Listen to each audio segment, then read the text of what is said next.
the car's going left, right. And then all of a sudden we're just rolling. In my head, I hear a voice say, "You've always been looking for death. Here it is. Do you still want it?" And then boom, I'm in the air. And then all of a sudden I see a dude in a white robe, and he's got a book in his hand, and he's walking towards me.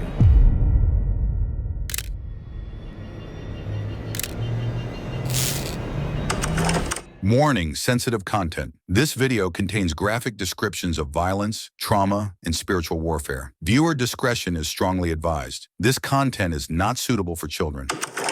And welcome to God's Voice today. So excited to see you again. We briefly connected a few days ago during one of my 15-minute phone calls. And by the way, if you're watching this and you have a testimony you want to share with me, you can go to godsvoicetoday.com/call and you can schedule that call with me and share your testimony just like In did. And In, you had a powerful testimony. You had a near-death experience. Yeah. I don't even know where to start because there's so many different points where we can start. So Yeah.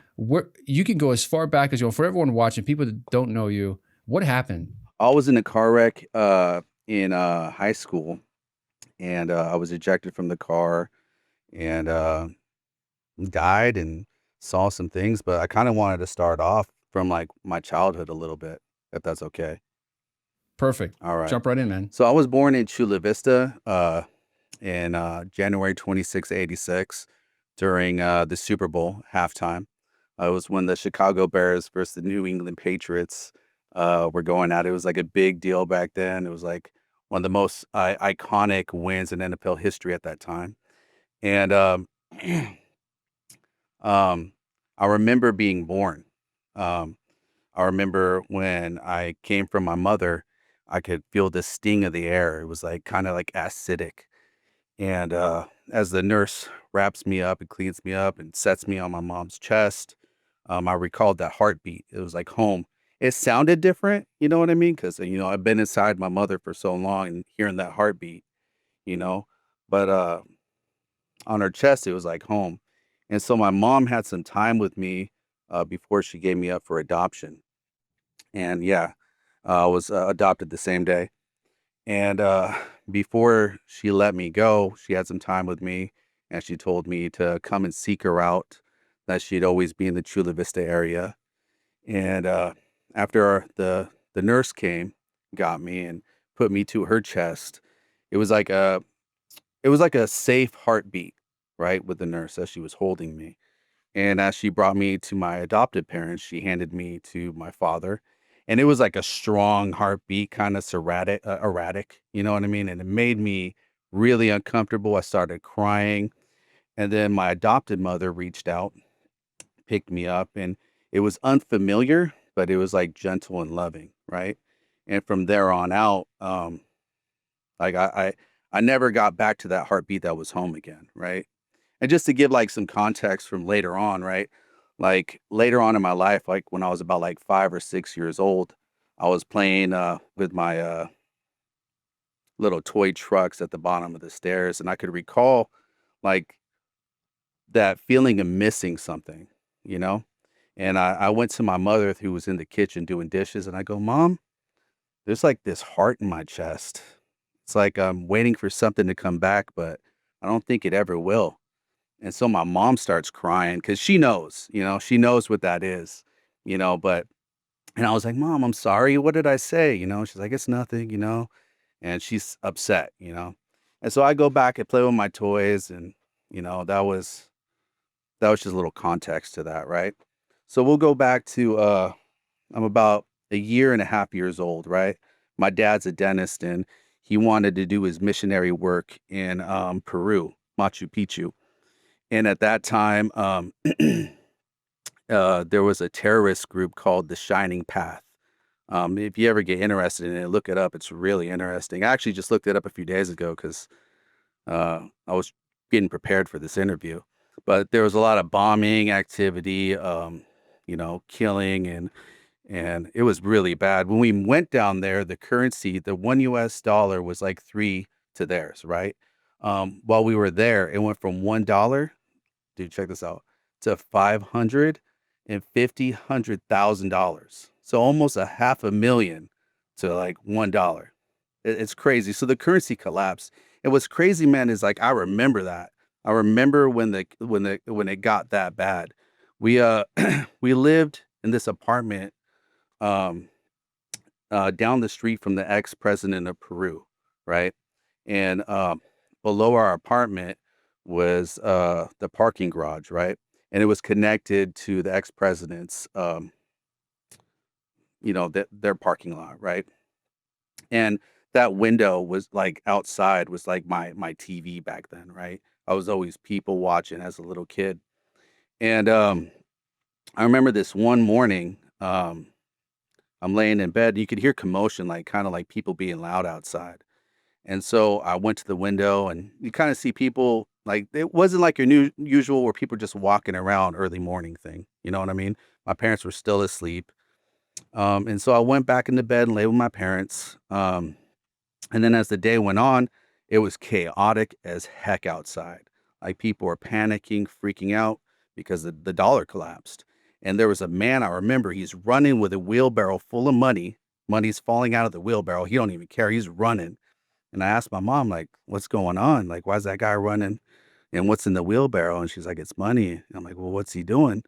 And she's like, he's probably trying to buy bread and buy food for his family, you know? And so I got to witness what it was like to see economy collapse. For us, we were okay because we still had USD, right, in our bank. I forget what kind of bank they had. I talked to my dad about it, but what they would do is that whenever they needed to buy something, they'd go to this certain place, pull out some USD, then convert it to the dineros or pesos, or I forget what the currency is called in Peru. But that's how, you know, we survived. We lived pretty well off. Um, but after that happened, there ended up being a curfew. So you couldn't be out past 8 o'clock or else you'd be shot. And this is when I witnessed my first murder. And um, it was late at night. There was a man out on the road. He was holding a brown bag in his hand and he was taking drinks and he was cursing at the soldiers at the far end of the road. And my mom uh, opens up the window and she's like, "You idiot, get inside. They're gonna kill you. You don't see the soldiers over there. They're gonna kill you, you stupid, stupid man." You know, and she turns to my dad. She's like, "Blair, you have to do something. You have to do something." And he's like, "What am I gonna do? If I go out there, I'm gonna get shot. I'm gonna get killed, you know?" And so they both are like out the window yelling at this guy. And I'm just watching my parents, you know what I mean? And so they end up closing the window, close the curtain. They put me on the bed and they told me to stay away from the window. And my mom's weeping and crying. And my dad's got his arm around her and they're huddled together praying, you know, praying for this man. And while they're praying and distracted, I get off the bed and I get up there and I'm looking out the window under the curtain. I'm just looking, you know, and I see this guy. He's cursing and yelling at him. And these soldiers, they look at each other and the guy on the right has a cigarette and he's smoking. And so they start walking unison down the street. And the guy keeps cussing and yelling at him. And the guy with the cigarette takes a puff, flicks it, and they look at him and they just lay out on the guy. Dude gets tatted up, bottle falls to the ground, guy hits his knees and just face plants. And at that point, and those guys start laughing. The soldiers laugh and walk back. And at that point, I'm screaming, you know, and my mom goes, "Oh, Jesus," and gets off the bed and grabs me and, you know, crying. And I'm not allowed to buy that window, you know, and we went to sleep that night. And when my parents were asleep, I'd get up and I'd look and that guy was still there. And I'd go lay back in bed and get up, he's still there. I get up back in bed. And I get in trouble when once my parents got awake, but eventually two men ended up grabbing the guy and putting him along the side of the building over there. And when we'd leave the building, my mom would keep me from looking in that direction to seeing the body over there, right? So this is just an experience. This all leads up to stuff for me. After that, we ended up moving into another apartment. We were on the 24th floor, and at that time, there was like really insane terrorist attacks. If you look it up on YouTube, you'll see it. There was bombings, car bombs, and there was this one path that my dad would typically go to go do his missionary work. But this day, I don't know if he just didn't go or he went a different path. I don't recall, but if he would have went that day or went that path, he would have died in the car bomb that went off, right? And there was earthquakes and all this kind of stuff. And so in this building, it would sway back and forth, back and forth. And I remember this earthquake was so bad in the middle of the night, man. I woke up and I'm going on one side of the room and my bed's going on the other and I'm freaking out, you know? Before we get back to the episode, if you're enjoying this interview, can you take a second to subscribe? It really helps us reach more people with these powerful stories. Thank you in advance. Now let's get back to the interview. My mom comes in the room stumbling and she's like, we gotta go, gotta go. And I didn't have time to get shoes or anything like that. And we're going down the stairs and, you know, the elevators weren't working. There was no power. And I don't think you'd want to take the elevators anyway at that time. By the time we got to the very bottom floor, my mom lost her footing, wiped us both out. You know, we both got really hurt. And my dad had had enough of that because there was never power in that building. You know, we'd always have to take the stairs all the time. And somebody at their church said they had uh, a house for rent. And this was like, this is where it gets wild. This is where I start to learn about the power of God, right? Um, we move into this new house, right? No more apartment. Where it's a neighborhood, but this neighborhood, I'll give you a little story about the neighborhood. Every house has bars around the property. Everything's gated. Everybody's got some sort of thing, barbed wire on the top of the fencing, or spiky tops, or broken glass at the top, just to keep people from stealing because people would steal anything. It didn't matter what it was. Like I remember my mom was watering the yard and some guy tried to steal the hose while she was watering. Like it was that, it was ghetto at that time, man. And our neighbors, man, this is the story right here. Our neighbors were witches, like hardcore. They dressed in black. I don't ever remember any men there. I just remember an older woman, and then like girls my age, like little, and like tearing up, like some teenage girls. And every time they'd see us, they'd swear at us, flip us off, curse at us, hiss at us, like, you know. And I just never understood the hate. Like I was used to getting bullied because I was white and Spanish speaking, right? Like I got bullied a lot just because of the color of my skin. And but I never witnessed that kind of hate. Like there was this one incident where one of the little girls were calling to me at the side of the fence, like to come close. And I was trying to ask her, like, why do you guys hate us? And she's like, "'Cause you're stupid," and, just being mean, man, cruel. And she's like, "Come close." I was like, "Why?" I was timid at coming close to her. And so I got close, and then she reached out and scratched me in the face between the fence, and I was like, "Ah." And I ran inside and told my mom, and I mean, it was brutal, man.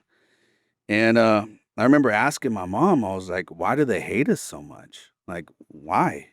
And it's because they don't know Jesus like we do, and they don't have Jesus in their heart, and I was like, "I don't get it." I still didn't get it until eventually after that girl scratched me in the face, they were always slipping me off. Whenever we get in a vehicle and leave or go somewhere, um, I'm in the back seat. I remember I got to the point where I got tired of it and I'd start flipping them off back. And it was like a sense of acceptance when I did that. Like it was like a smile, you know what I mean? Like, and it was like a like the gap between us kind of like in my naiveness was different. You know what I mean? Like it's like you accepted me for doing that. But I think they was just trying to corrupt me. Like that's what was really going on. And so, in my bedroom, in the top right hand corner, there was just a little window there that would let light into my room. And one night on a full moon, right, bright room, because of the moonlight, there's this really bright light coming, like lighting up my room. And I'm like, what the heck is that? So I grabbed my chair and I put it underneath that window, and it's still too high. I'm a little kid, man, so I can't reach it. So I grab all my books, every book I could, and put it there. And I still couldn't get there. So I'm getting pillows, stuffed animals, like whatever I could to reach, so I could look out that window. And this is what's crazy, man. This is what's crazy. And I tell this story a lot to people. I'm looking out that window and there's a group of 5 women, 5 or 4, I think it was 5. And they have this fire pit directly in line with their back door. And every time they put their hands up, the fire would raise. They put their hands down and they're chanting. I don't know. I can't hear what they're chanting. But every time they put their hands up, the fire would go, woo, woo, woo. And we get higher and higher. And then at one point, they had to keep their hands up and they're chanting. And the fire is just like a raging fire, dude. I'm not making this up, man. I see a figure of a man inside of that fire made of fire. I don't see like a face, but I see a figure of a man. And then all of a sudden, the fire from the top reaches out, grabs the women, and sucks them in. And then it's just like this little fire. And I'm like, what the heck? I'm rubbing my eyes. I'm like, what the heck? I'm like, I'm like looking for these ladies, and I can't see them. I'm there for a minute, and I'm telling you, it's a full moon outside, man. So it's bright, like I can see their whole backyard. There's not much out there. It's pretty empty, It's not like my backyard where I have decorations and chairs in the garden. Okay. And so I get off the thing and puzzled, and I'm laying in bed and I'm just trying to put together everything I saw. Like, did I really just see a dude in that fire? Like, didn't see a man but just a figure, a silhouette of a person. You know what I mean? And then that fire really just taking them into the fire. And because it ended up just being a dwindling fire. And I'm just there thinking, and I get up and I look again, searching and nothing. Right. And so I lay back in my bed and fall asleep, and then I wake up. And then I just have like this urge to go check. So I get up there and I check. And all of a sudden, out of the ashes, man, it's just ones that they appear one by one. Boop, boop, boop, boop, boop. In unison, like robotic, dude, robotic. And they're walking in unison, walking to the door. And as the lady reaches for the doorknob to open it, they all turn and look at me. It freaked me out, man. I fell off that chair. I fell on the ground. I'm like, what the heck? I scurried to my bed. I throw the covers over my head, because I'm freaked out, man. You know, and I pulled the covers over my head and I'm looking at that window, you know, and this darkness appears from the cracks of the window and starts spreading across the room, covering the whole room. Like the moon got covered by a cloud or something, but it wasn't like that. Like there was still moonlight, but it was just this darkness that covered the room. And then I looked at my closet and it's like it opened up a little bit, and I see these eyes peering at me, dude. And I've never witnessed anything like this as a kid. Like I've never, I'm a Christian family. We don't watch anything weird like that. Very, I'd say sheltered, but obviously I've seen a lot. You know what I mean? But nothing like this, dude. And I hop off my bed and I've never had a sense of something being under my bed. I've never been scared of something like that. It's never been a concern of mine that a monster was under my bed. And so I jump off my bed, I flick on the light, and I look and there's nothing there. And I'm like, what the heck? And I turn off the light, go lay back in my bed, and it's there again. I see these eyes looking at me, and I jump up, I turn on the light, I open up my closet, I search through my clothes, and there's nothing there. At that point, I don't turn off the light. I sit back in my bed and I call out for my parents. And I call out for them a few times until they answer me. And uh, I don't remember if it was my mom or my dad. One of them was like, "Yeah, yeah, I could sleep with them." And so I get up, I turn off the light, and then um, from my room to my parents' room, there's a bathroom right here, right?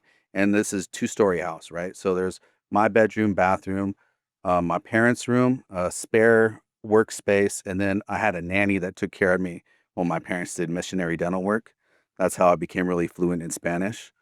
Um, and so as I was walking past the bathroom, I saw things crawling on the bathroom floor, like like centipedes and bugs and just all over the room, the walls. And I'm like, what the heck? And so I just kind of, I'm not in the bathroom, but I kind of like lean in, turn on the light and look. Sorry. And it gone. I turn off the light, it's all there. And I'm like looking and I turn on the light and it's not there. And I'm like, what the heck, And I turn it off, and at the bottom of the the at the end of the hall where the stairs go downstairs, we have a lamp that's there. And there was this shadow casting on the wall that was right there. And it was just a silhouette of a, you know, body like this, but then horns, like big horns. And I was like, what the heck, you know? And so I'm curious, man. And so I walked to the edge of the balcony, looking down because I'm trying to make sense of what is causing this shadow to go there. And so I go down the stairs a little bit, because it goes down, curves, and then you could go down again. And I'm looking and I'm just like, I can't make sense of what it is, but I get this feeling like, do not go downstairs. Like, don't go down there. And so I go up the stairs to go to my parents' room. And then all of a sudden that shadow starts moving, like it's coming up the stairs, right? It's still center and it makes no sense. You know what I mean? Like, but it's just moving, like it's getting bigger. And I panic, man. And logically, you think I just run to my parents' room, but for some reason, I ran into my bedroom, threw the covers over my head. And I'm like, Jesus, please keep me safe. Please knock me out. Jesus, please keep me safe. Please knock me out. Please keep me safe. Please knock me out. Please keep me safe. Please knock me out. And I felt something touch my leg and then I passed out. I think, from what I understand, what touched my leg was my nanny. She woke up in the middle of the night, felt a bad presence in the house, and came into my room to pray for me. That's what I was told from my mom the next day. Because I went downstairs to tell my mom what happened last night, but she didn't want me to talk about it. But she knew what happened, and I was like, "How?" She's like, Madi, my nanny. And so that was uh, one of the encounters. This is where I had a really this is where I learned like the spirit, I mean, the power in the word of God. Okay. My dad bought me a bike. And so I'm learning to ride a bike. And in front of these witches' house, right, they had a perfect place to get air. Right. And so in front of the house, I'd hit this jump, when they weren't out front, because, you want to stay away from them. And I'd hit this jump and get air. And one day she stops me and my friend who's riding bikes and the older lady that was there, she asked us, "Hey, who do I serve?" And I was like, "Who do I serve?" She's like, "Yes, who do you serve?" I was like, "Jesus?" She's like, "Well, if you tell me next time I ask you who you serve, if you tell me you serve Lucifer, I'll give you a candy. But if you say Jesus, I'll put a curse on you." And I was like, "All right." She's like, "Who do you serve?" And I was like, "Well, I'm not going to say Jesus." I said, "Lucifer." She's like, good job," and hands me a candy. And right after that, I go immediately home and I tell my mom what happened.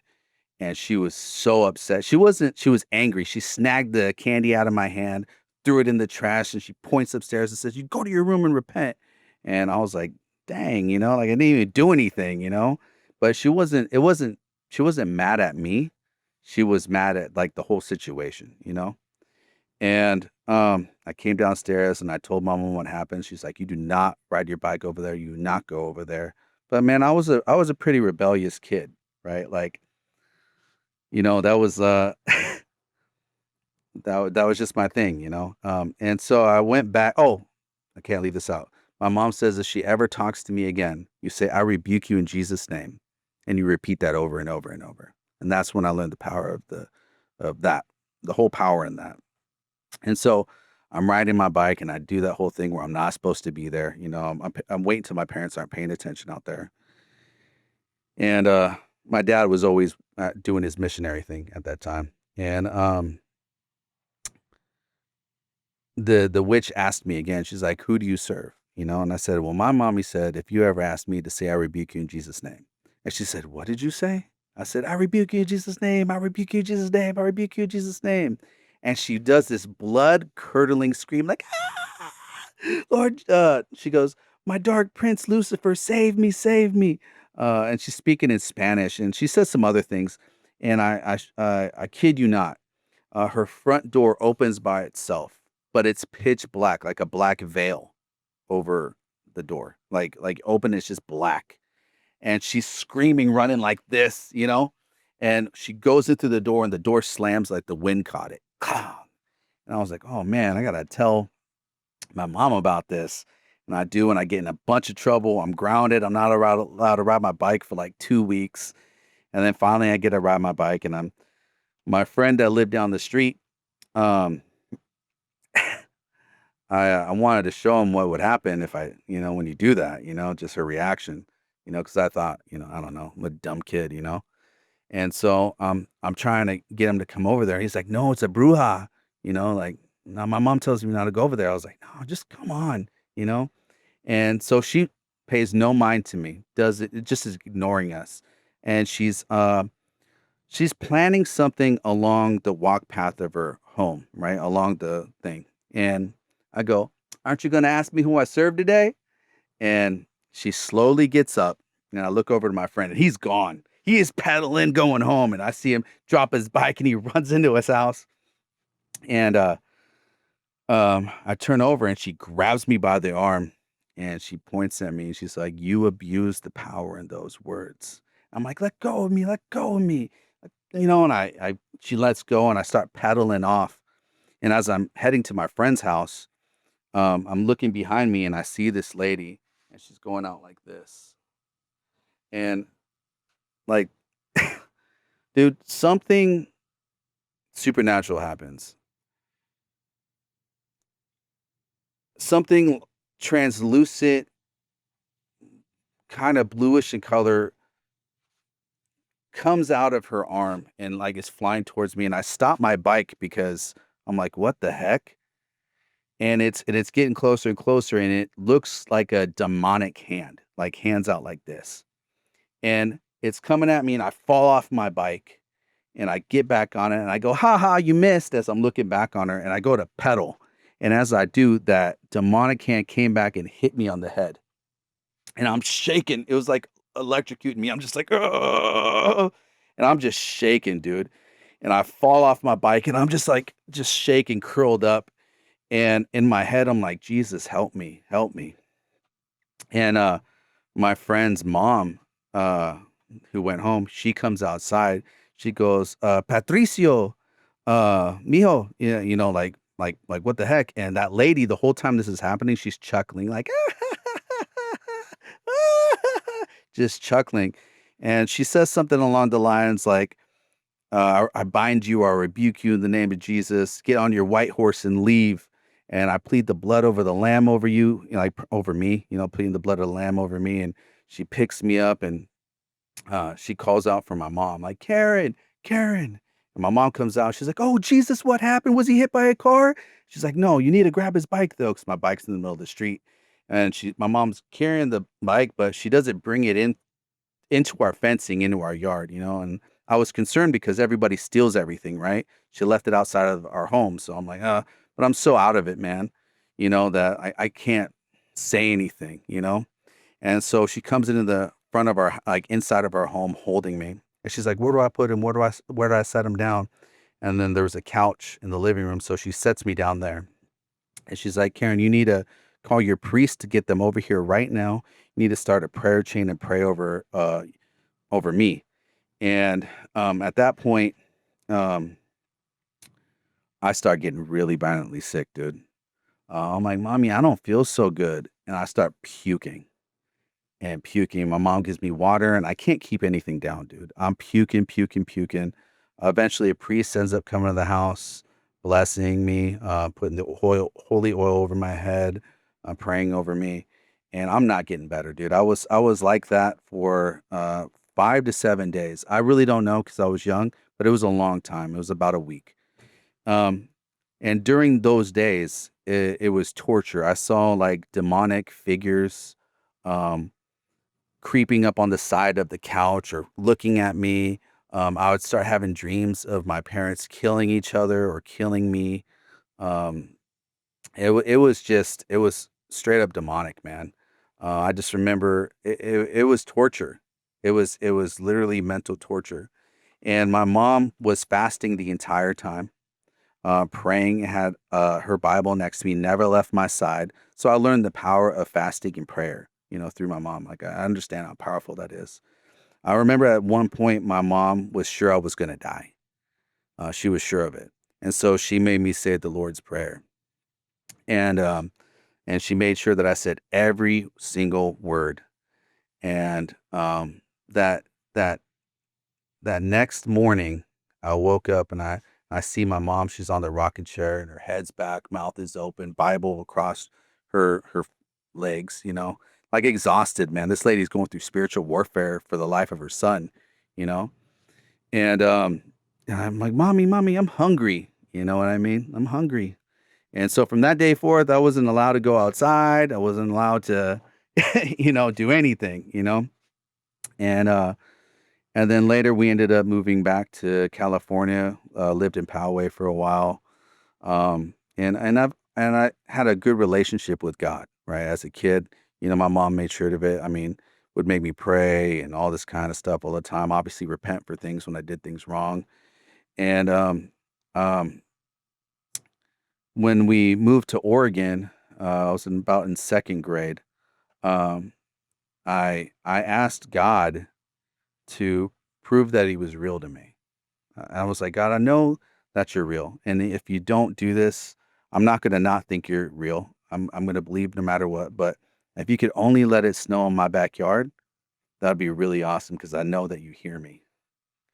And a little bit later, all of a sudden, my mom calls out to me. She says, "Patrick, it's snowing." I'm like, "What?" And she's like, "It's snowing." I'm like, "Mom, I prayed for this. I prayed for this." And I ran in the backyard and it's sprinkling down snow. And our backyard, the fence was broken a little bit. So I went through it and I ran out in this empty field that's behind our house. There was no snow. I'm like, "What the heck?" And I ran back and I jumped over our fence into my neighbor's yard. And it wasn't snowing in their yard, but the snow would drift a little bit from our property into theirs a little bit. And so I went around because I couldn't hop back over the fence. I went around their side of the house, got back into the front, and then it was snowing in our front yard. And so it wasn't snowing in the neighbor's front yard. And then I went over in the other neighbor's front yard. It wasn't snowing over there, but a little bit would drift from our yard over there. And so I went back inside, and my mom was like, "Go get a bucket so you can show your dad when he gets home." And so I got a bucket, and it filled up with snow. And I made a snowball, a nice sized snowball, and I put it in the freezer so when my dad got home, I could show him. And like I'm a kid, you know what I mean? Like it was cool, and then I'm like not interested anymore. You know what I mean? Like it happened, and I'm like not interested. And my dad came home, and I'm like, "Dad, look what Jesus gave me." You know, like look what he did for me. And it's funny because before we had this interview, I was practicing with them how what I was going to share with you today, and my dad remembers it still till this day.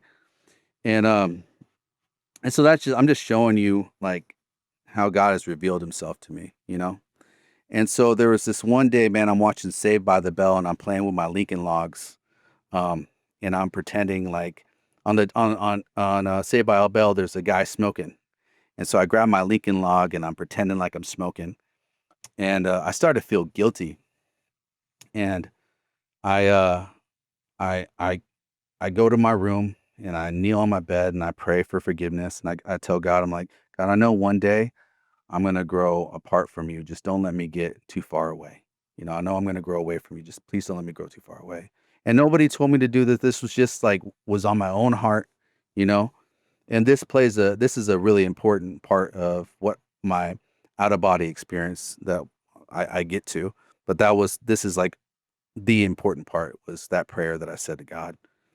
And we ended up moving to Pendleton, Oregon in third grade, and it wasn't a really great neighborhood.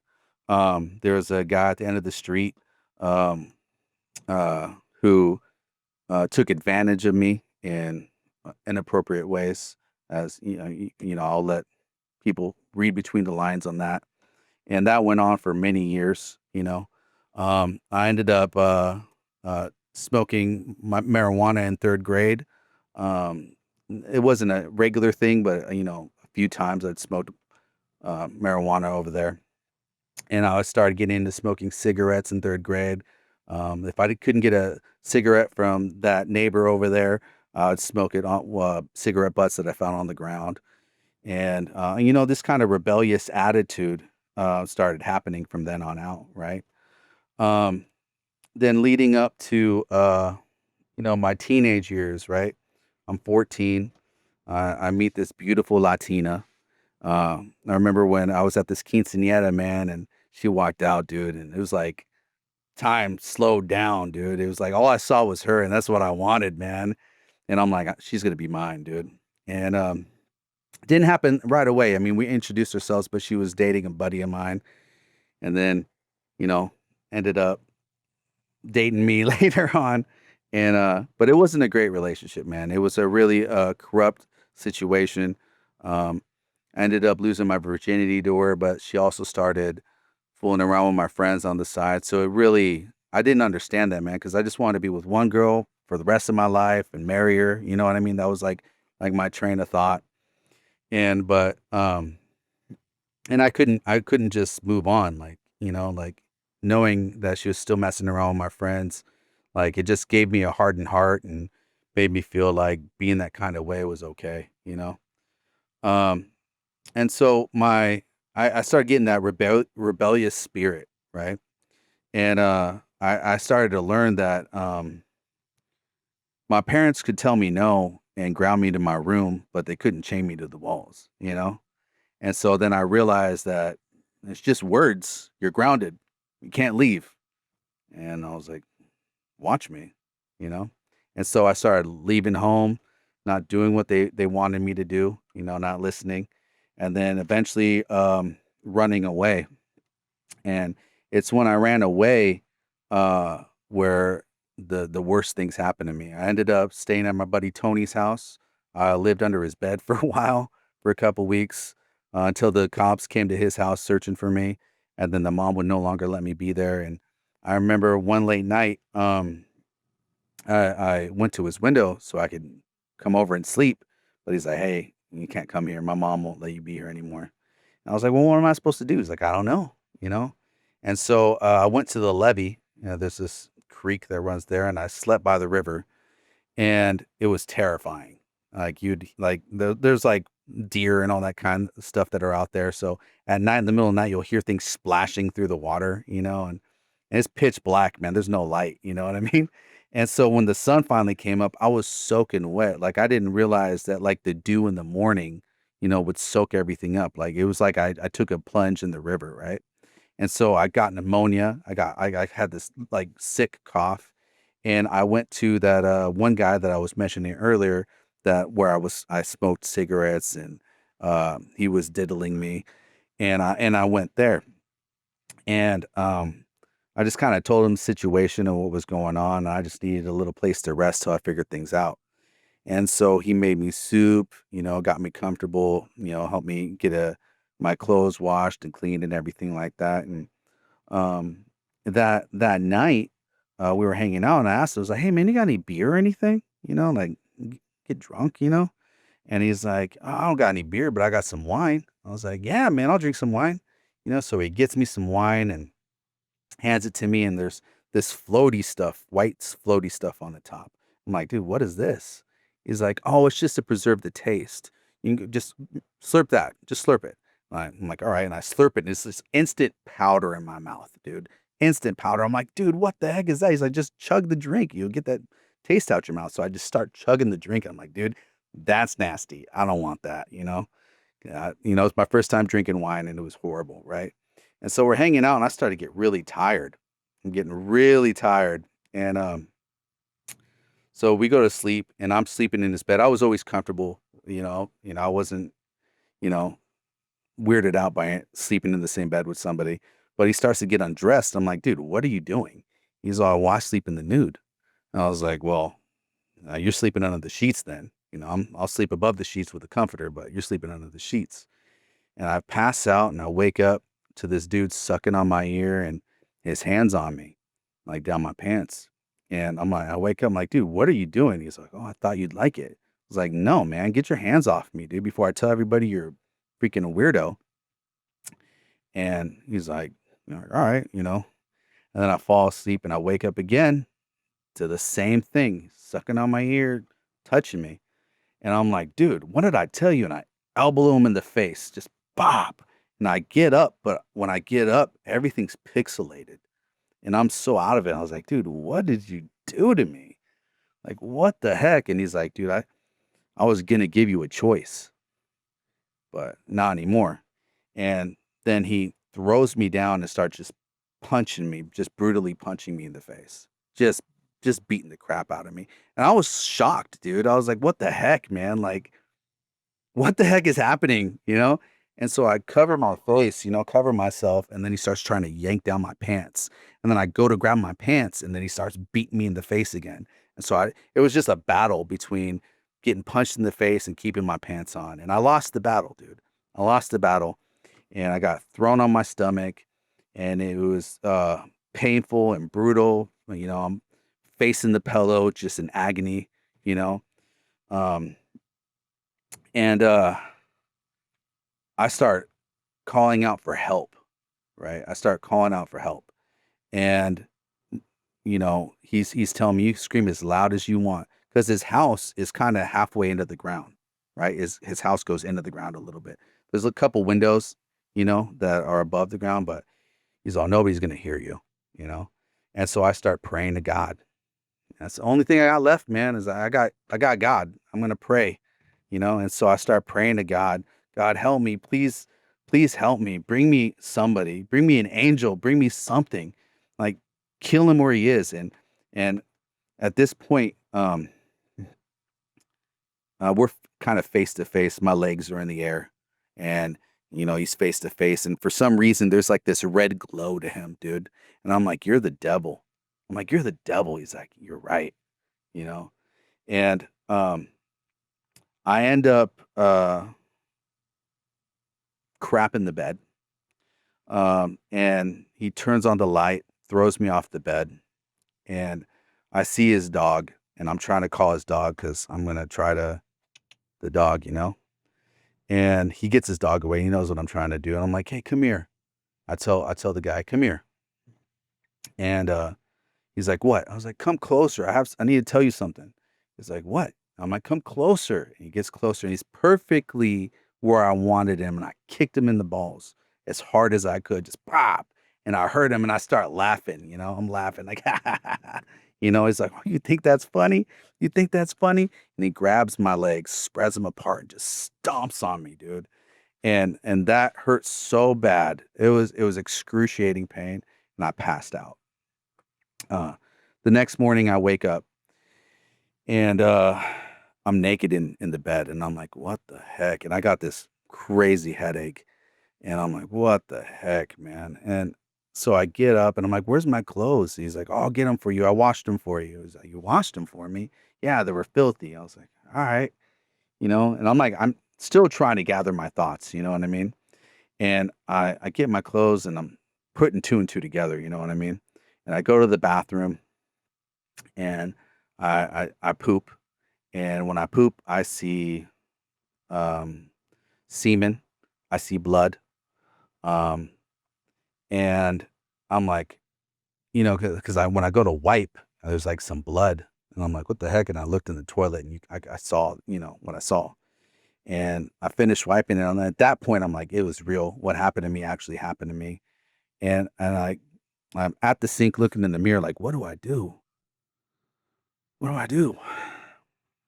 And back then there wasn't like cell phones, man, like we have them today, like there was no iPhone back there where I could take a picture and have some evidence, you know what I mean? Or text anybody like that. Um, and so I flushed the toilet, and in my head, I'm thinking, oh, there goes the evidence. And I leave the room, and I walk out there, and this dude is on this chopping block, and he's cutting carrots. He's chopping carrots. Cop, cop, cop. And just looking at me, and like kind of like not a chill way, like angry, like, And I was like, dude, I don't remember anything last night. I don't remember nothing.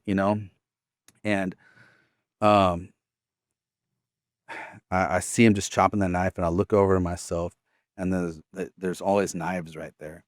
And I just grab a blade. I'm like, I remember you, mother effer.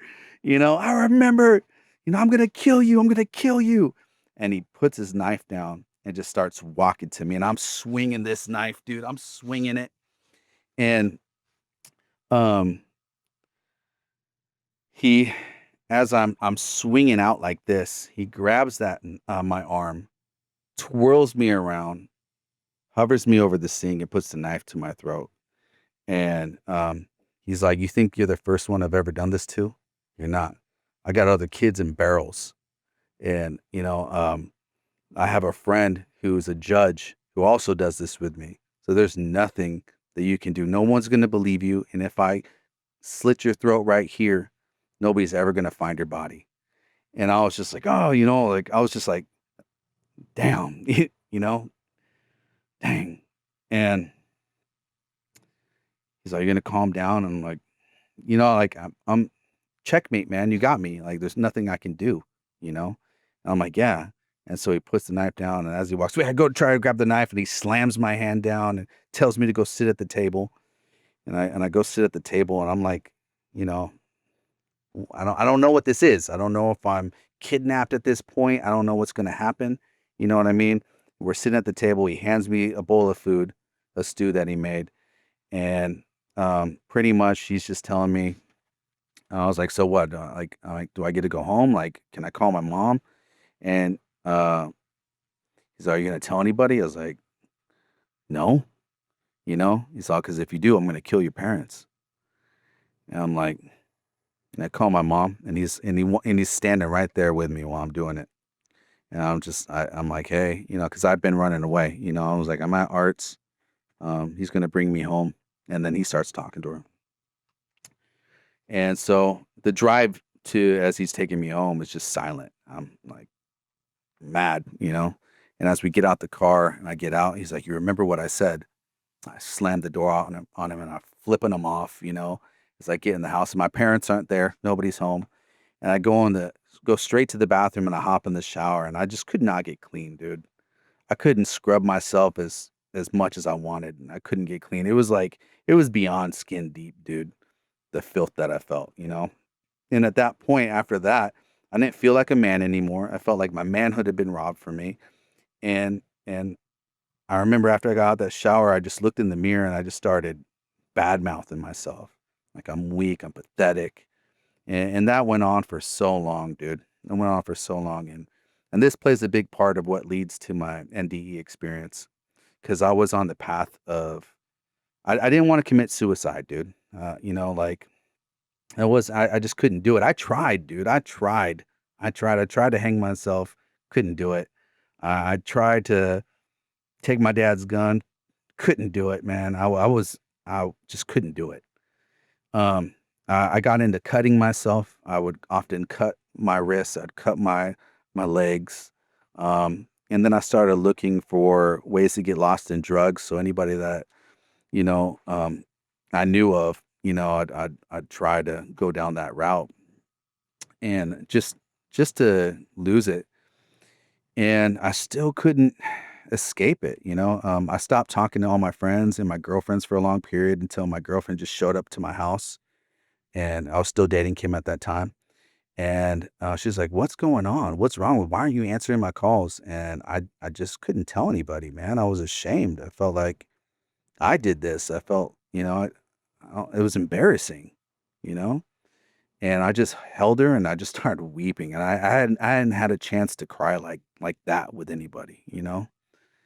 And so from that point on, I ended up going into freshman year, and um, I started selling pot, and I was like the guy that people would. I was selling pot before that, to be honest. I was selling pot in middle school. My friend's older brother sold pot, and he gave me a pager, and so whenever I got called on a pager, I get a ring, and I call the number, and then I go out and meet people and all that. Then in high school, I was just the weed guy. People would give me pot, and then I go share it with other people, and then they give me their money, and I'd go do that. And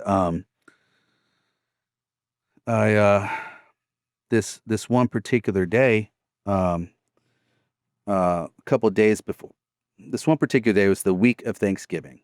Um, we only had one day of school that day. It was just on Monday, and then we had the week of Thanksgiving off.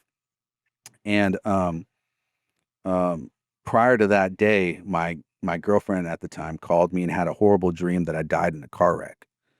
And I was like, "Hey, baby, don't worry about that. It's just a dream, dude." And then on that Monday of school, I woke up and I woke up and it was weird, man, because like I woke up well energized. Like I had a good sleep, you know. I remember putting my feet down and I had a wood floor, but I had a little carpet that was at the edge of my bed. And like I just remember like I could feel the fibers of, you know, that little carpet in my feet, you know. And I could smell the bacon that my mom's cooking in the kitchen. And I open the door and I say, "Hey, mom," and she just looks like something's really troubling her. You know, she just got that. I know that look. You know, you everybody knows their mother's look. You know, and I was like, "I love you," you know, and I go and brush my teeth, and I'm brushing my teeth, and everything's just it's just a great day, man. It's I don't know, it was great, you know, and I we had a garage that was like my area. I had a big screen TV in there, a pool table in there. It was like my chill spot for me and my friends. And my cousins who are really popular, they're called POD, Payable on Death. They're well known in California. They're a band, and they came out with this song, Satellite. And the song is all about pretty much not having a chance to say goodbye before you die, right? And it was on MTV, and I was like, oh man, this song is dope. I like this is so great, you know. And I was loving it, you know. And then I went to VH1, and then VH1 was playing the same song again, you know. And I was like, dude, yeah, you know. And by that time, it was time for me to go to school. My friends from up the street came over, and my dad would drop us off at school. And when we got in the truck, there was again that song played again on the radio. Um, and I'm sure there's listeners that will know who are big POD fans will know the song I'm talking about. I think it's called Satellite. Um, Yeah, I know it's a satellite record. So, anyways, we get to school, and I decide this day I'm not going to skip. I'm not going to skip because it's only one day out of the week. You know what I mean? I'm not going to skip all my classes. I'm just going to enjoy it. And somebody gave me some really good pot to smoke. And I'm like, I'm going to say this for my friends, you know, because it was a sample thing, right? And on lunchtime, I meet up with my best friends, Tyler, Sergio, Jose, and I meet up with them. I'm like, "Hey, let's go smoke. You know, let's go somewhere." They're like, Nah, I'm not going anywhere today." I was like, "Why?" And one of my friends, he said that his mom was telling him to be extra safe that day. I was like, "What?" And then my other friend, his girlfriend, was telling him she had a bad feeling about that day. And I was like, "Dude, that's crazy." Because you know what? Both my mom and my girlfriend both had that same feeling, you know? And at that point, um, our friend Victor pulls up in the driveway, and our homie Tim McMurphy is in the back, and he's like, "Hey, what's up, guys?" And they're all loaded, you know. I was like, "Come on, let's go," and they're like, "Nah, nah." And I was always really convincing with my friends. Like I had a silver tongue, dude. I was able to just talk people into things that they didn't want to do, and so we ended up getting them all to finally go with me, and we all got in the car. And even though there wasn't room for all of us, um, we all piled in that thing. And at one point, I was like, "Well, Tyler, why don't you just go in the trunk? You know, you'll go in the trunk and we'll go." He's like, "Heck no." He's like, "Why don't you go in the trunk?" And I was like, "Dude, last time I went in the trunk, I almost passed out. So no, I'm not going in the trunk, you know?" Um, and so we all pile in the car and we go on the back roads on Fulton Road. There's these back roads that are out there, and we all pull over and we're smoking. And when we're all done, Victor looks back at me and he says, "Pat, are you ready to die?" And I was like, "What?" And then he just like puts the gas to the metal, dude. And we're on the back road. So we're kind of like peel out a little bit and we go, and then we get on a paved road and we're just hauling. And I remember looking at the speedometer, and I don't remember if it was 120 or 130 miles per hour, but it was past that and just shaking. You know, it was past that and shaking. And I was like, dude. And um, everybody was uncomfortable, dude. The power lines, they were like, I ain't never seen them go by that fast. You know, just woof, woof, woof. You know, there's space between them power lines, man. You know, so they're just zooming past. And I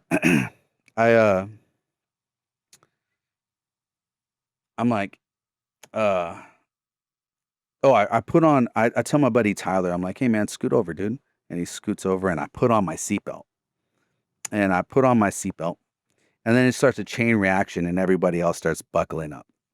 And then my best friend that I just took his seatbelt, he's like, oh, freak, and I'm like, dang it. Unbuckle. I'm like, hey, bro, switch response. He's like, why? Just switch response. And then I grabbed the seatbelt, and I just remember thinking, I'm going to die, and I buckle him in, and I turn around because I gotta stop the car. And I turn around, and my buddy Tyler throws his arms around me, and I'm like, dude, what are you doing? He's all, bro, we're gonna crash. We're gonna crash, bro. I won't let go. I promise. I got you. I got you. I was like, bro, I gotta stop the car. He's like, no, bro, I got you. I won't let go. I was like, bro, if you don't let go, I'm gonna throw elbows and it's gonna hurt. Let go. He's like, no, bro. I was like, bro, I'm gonna count to three. And so I count to three, and I just start digging elbows into him. I'm just like, gah, gah, gah, gah. And I mean, I'm hurting him, dude. And he lets go. I'm like, Victor, you got to stop the car, man. You got everybody freaked out, you know? And he slams on the brakes, and I freaking hit the CD deck, and I fling, and I hurt myself. And then everybody starts, Sergio starts laughing, like, you know? And he's all, then get out. He's like serious. He doesn't look at me. He's just looking straight. He's like, then get out, you know? And I'm like, I'm getting out. And for some reason, like in my mind, like I could just see me getting out, and I'm just having this story in my head of like either I'm like way far away from the school, and I didn't want to walk, or I just had this vision of him turning around and just running me over. And so I'm like, no. And then he's all, then shut up, and he takes off. We're hauling again down this road. And at this point, I'm like, dude, I'm going to have to reach for the keys and just turn it off. And I'm like, dude, and I have my arm on his seat like this. And um, I'm like, Victor, you got to stop the car. Everybody's freaked out. This is dumb. And all of a sudden, you see a sign, and it's a cross, right? And it's for all common traffic. And then it says pavement ends, and it's like the cross, and then life ends. You know what I mean? It was like so symbolic to me when I see that. And it goes uphill, and then it goes down, and it's just turns into gravel. Pavement ends, and it's just gravel. And we go off of that like Dukes of Hazard, right? Just phew. But it ain't all cool and fancy, dude. It nosedives, and we bonk. We hit so hard, and I almost flew out the front window, but my hand was like glued to his seat, and my whole body hits the roof of the car, and I'm going forward, and I just remember I throw my hand back, and I grab the other seat, and I'm screaming, ah, you know, and I grab the seat, and the car's going left, right, and then all of a sudden we're just rolling, and when we're rolling like this, I'm floating, I'm floating in the car, and I'm looking around, and I see everybody like, uh, Jose's got his eyes closed, and he's holding on to the thingy thing, and all tensed up, and Murph is behind me, face closed, and everybody's just tensed up, and I'm just like looking around. I'm just floating, and it's silent, dead silent. And you don't hear a thing, and all of a sudden it's like, tink tink tink tink tink tink tink, like things are just like a rocket ship is taking off, and I start hitting everything in the car, and my friend's legs are hitting me. My buddy Tim McMurphy, he only has the waist seatbelt, so his head and his body is just like it's like I'm being jumped, like gang jumped.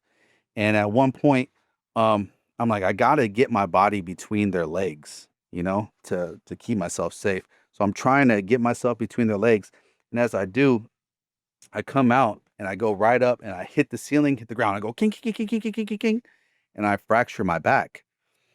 And I try to get back in between the legs, and then again I go kink kink kink kink kink kink, and I mess up my back even more, and then I hit the passenger back door, and my buddy's like right here, and I'm just looking out the window as we're rolling, and then I smack and I hit that window. Surprised I didn't go through it, and in my head I hear a voice say, "You've always been looking for death. Here it is. Do you still want it?" And I'm looking, and I see the wheat, the grass, the wheat, the sky, the wheat, the ground, the wheat, the sky, the wheat, the ground, the wheat, the sky, the wheat, the ground, the wheat, the sky. And I push my body. I have my hand underneath the window and my hand on the roof, and I'm pushing, and I'm like this, just holding myself out. And I'm like, what do I do now? Like, what do I do now? And all of a sudden, I just bashed through that window, and now my legs are on the roof of the inside of the car.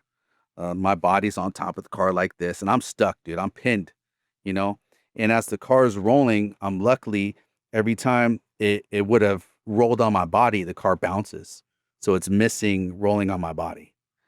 And at one point, um, my my head is being dragged in the gravel, and I can hear the rocks and all that just going across my ear, and like it's just digging in there. And the car lands on my head, and there's in the gravel, it's just squeezing my face, and it feels like my head's gonna pop out like a pimple. And so I'm like, oh, just like tensing up my jaw, like, oh, and I just feel it like double bounce, and then boom, I'm in the air, and I just hear wind, and I'm flapping everywhere, and I'm like, what the heck? And I'm trying to center myself, and I'm way up in the air, dude. I got ejected from the car. And I'm looking, and I can see the car moving like this. And I'm about to land in front of it. And in my head, I see a cat, like in my head, a visual. I see a cat falling to the ground, and right as they touch the ground, they push off. Right? I must have saw that on Sesame Street or something. I don't know, but that's what I saw, and that's when I got the idea. I was like, oh, before I land, I need to make sure that I time it, because if I fall on my butt, I'm gonna be paralyzed. Like I just knew that if I didn't tense up quick enough, like I would end up messed up, and and I knew I had to move out of the way of this car, or it was gonna hit me. And so I'm paying attention to this car, and I'm sideways. I'm not like front of it. I'm like sideways, and I'm like trying to time in. I'm looking down, and then all of a sudden, something moves me out of the way, and it threw me off because I'm trying to prepare like this whole scenario I thought up. And it moves me out of the way of the car, and I'm like, oh, I gotta tense up, and I tensed up, and when I tensed up too early, and I put a softball, like my hip busted through my hip bone, and I put a softball sized hole in my hip bone, and you could hear it. It sounded like a grand slam, like oh, like you just hit a baseball really hard. And then I bounced forward, and I rolled, and the car uh, slides right next to me, and I roll on my side, and there's just all this dust just going over me. and and at this point, I'm like, oh crap, and I turn around, I'm on my back, and I kind of glance down a little bit, but I don't take a good look, because I'm scared that if I look down, I'm gonna be cut in half, because it all happens so fast, man. You don't know what to think, man. You know what I mean? It's just so surreal, and so I touch my body, to make sure that my lower half is there, and I'm like, all right, and so I take the gutsy, I look down, and I'm like, okay, it's all still there, and so I look again. I wiggle my right foot, it works. I wiggle my left foot, it ain't working. I'm like, okay, there's some internal stuff going on there. And then I could feel my ribs poking into my lung. And so I'm taking shallow breaths, right? I'm like,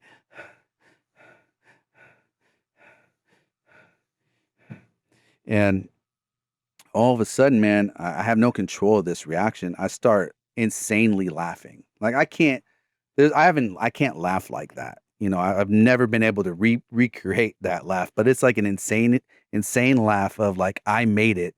I can't wait to tell this story that I survived this, you know?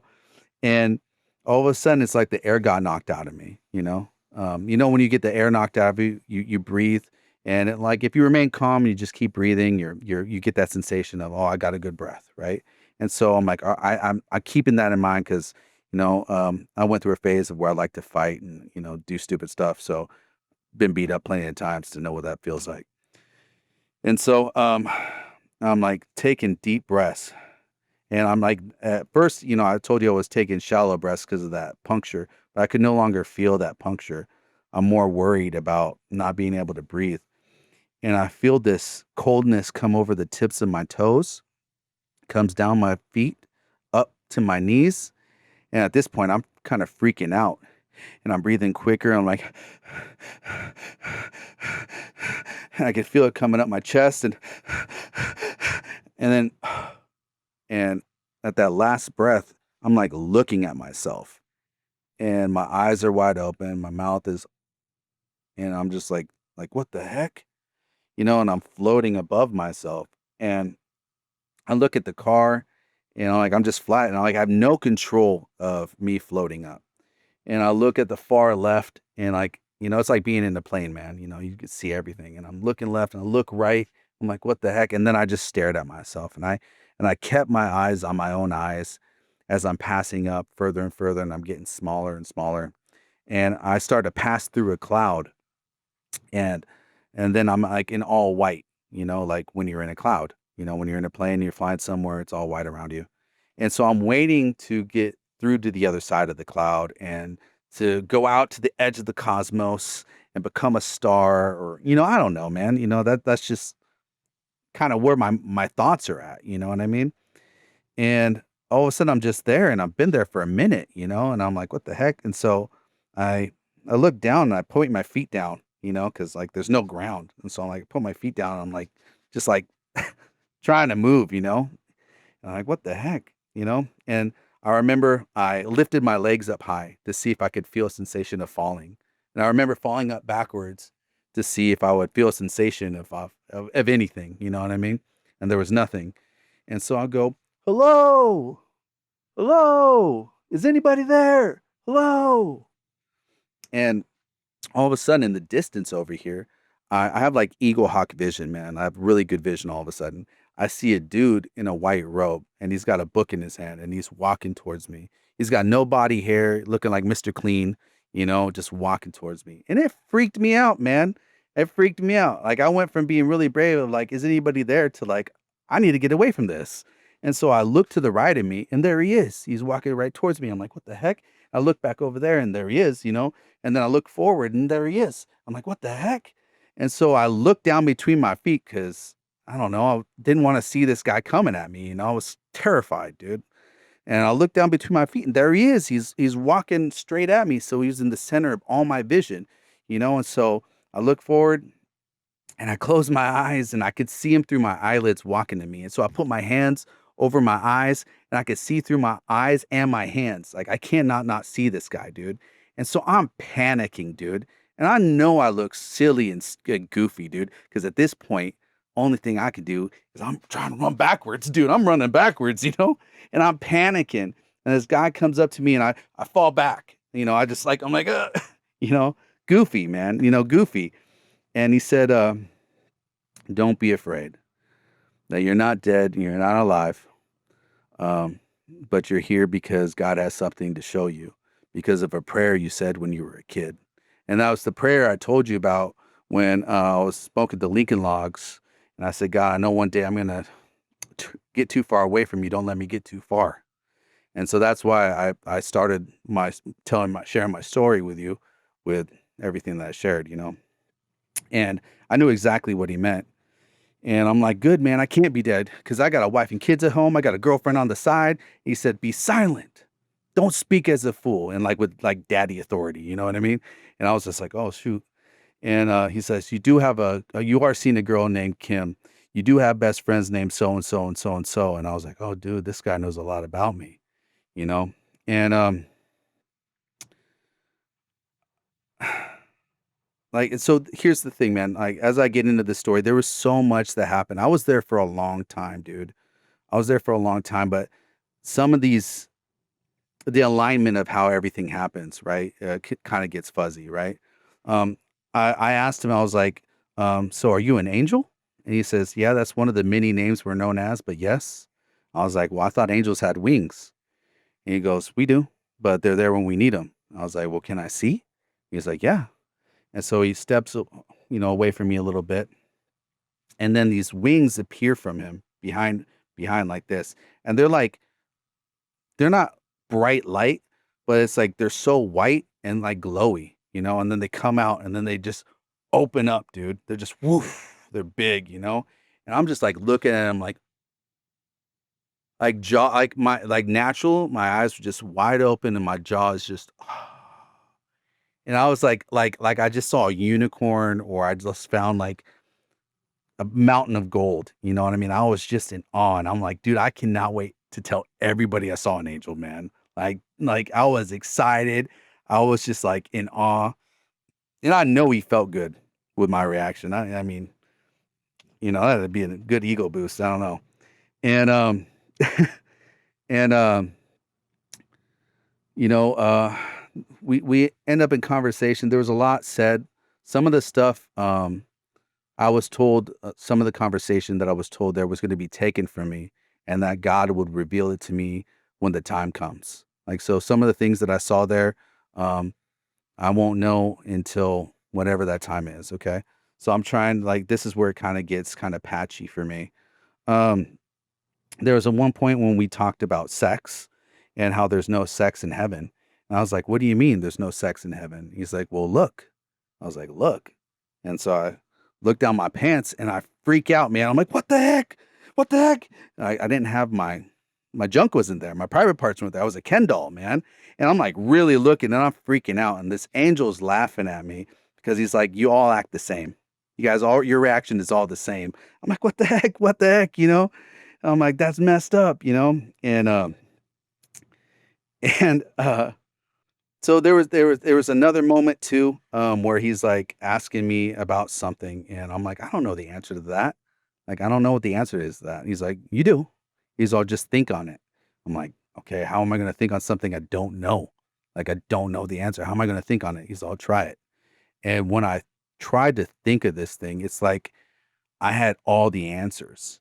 Like I knew, like it's like I just was expanded to all knowledge. It was so unreal. It was just like, whoa.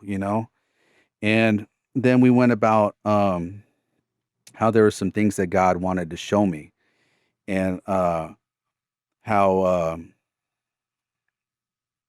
how I'm only there to listen and observe, but nobody can hear me, feel me, or see me. I'm just there to observe and listen. I'm like, okay.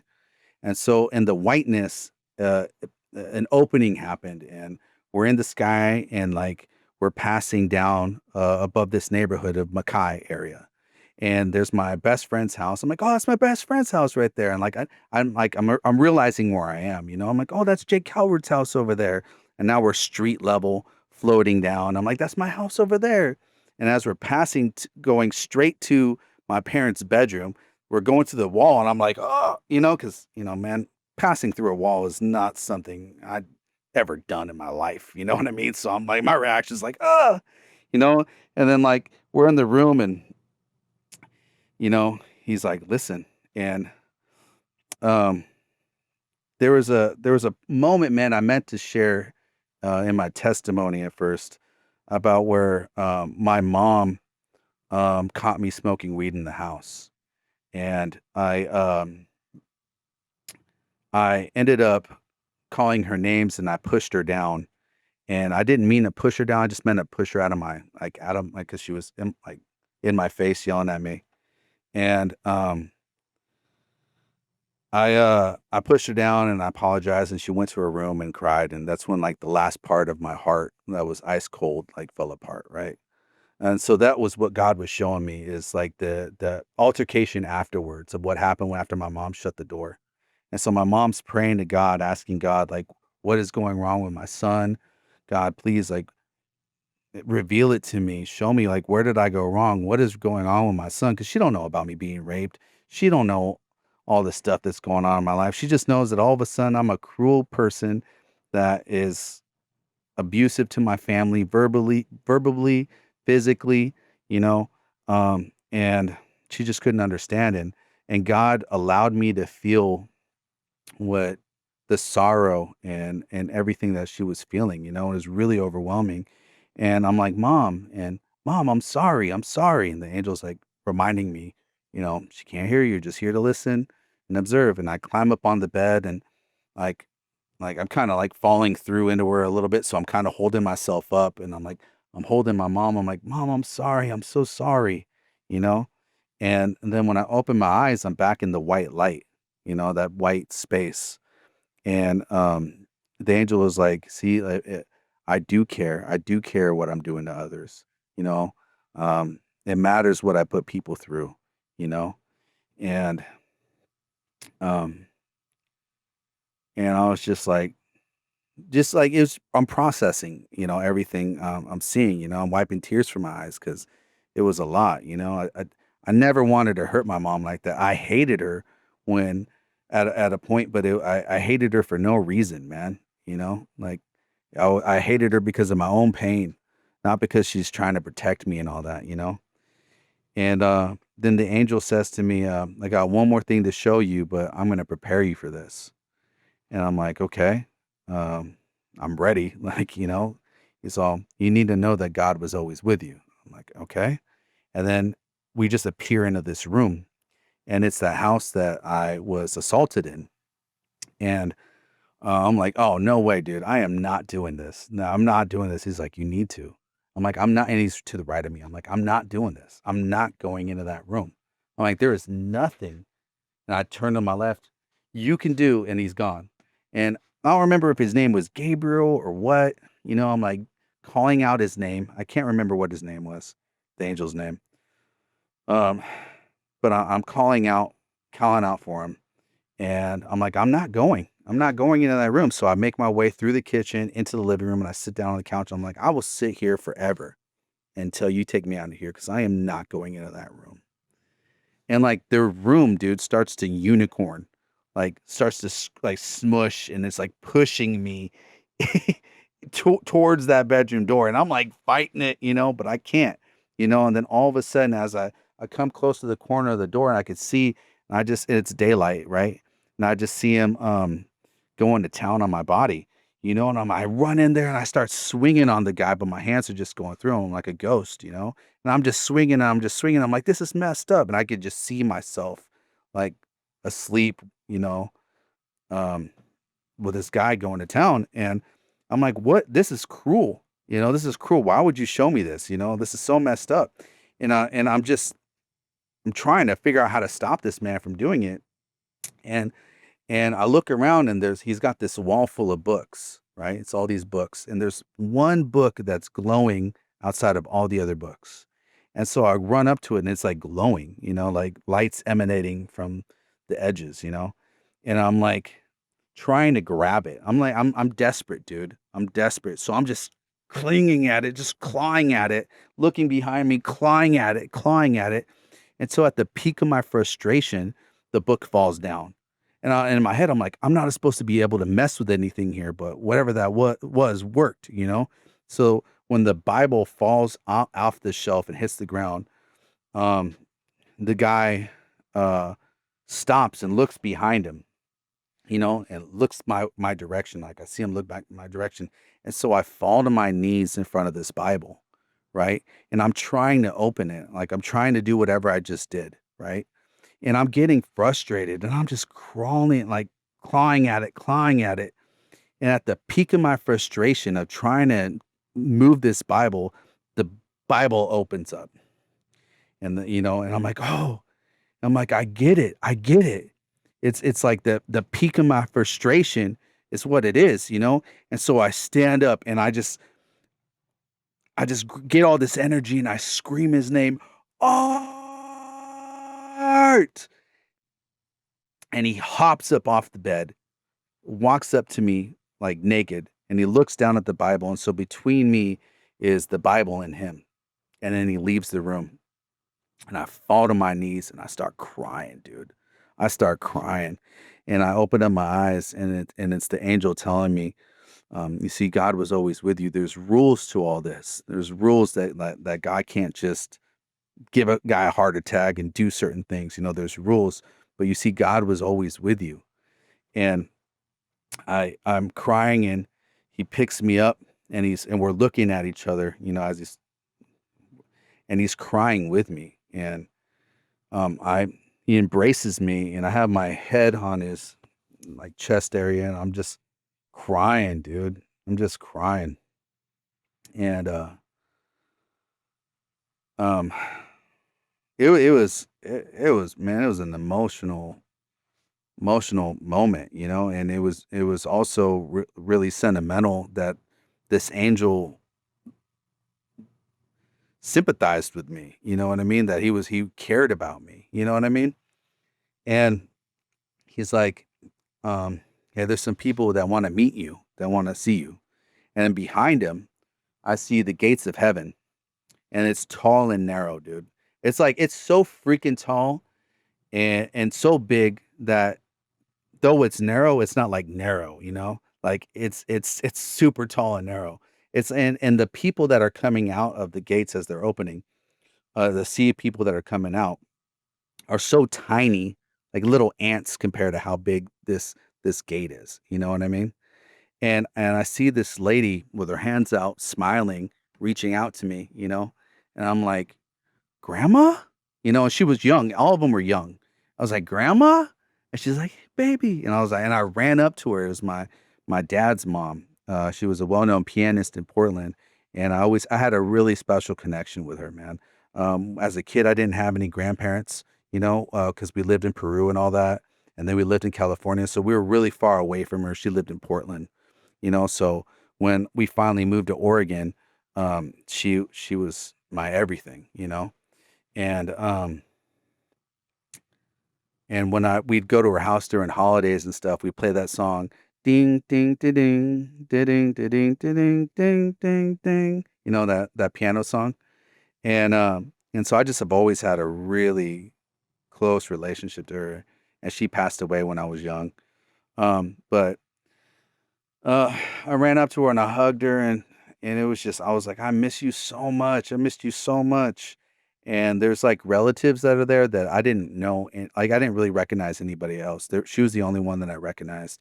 There were people from my biological side of the family, like Hispanics and stuff like that, that I've never met that I got introduced to. Like she was like the spokesman for everybody, right? Like introducing me to everybody. And I met my mom's cousin Tony. She used to talk about him when I was a little kid. Always wished I could meet him, but he died young from a hunting accident. He got shot in the stomach from a gun that jammed, and then it went off, and he passed away that way. And so it was yeah, man, it was awesome. Um, it was really awesome getting to meet everybody. It was surreal. It was magical. Um, and then all of a sudden, it was like this mood changed, right? This mood changed, and um,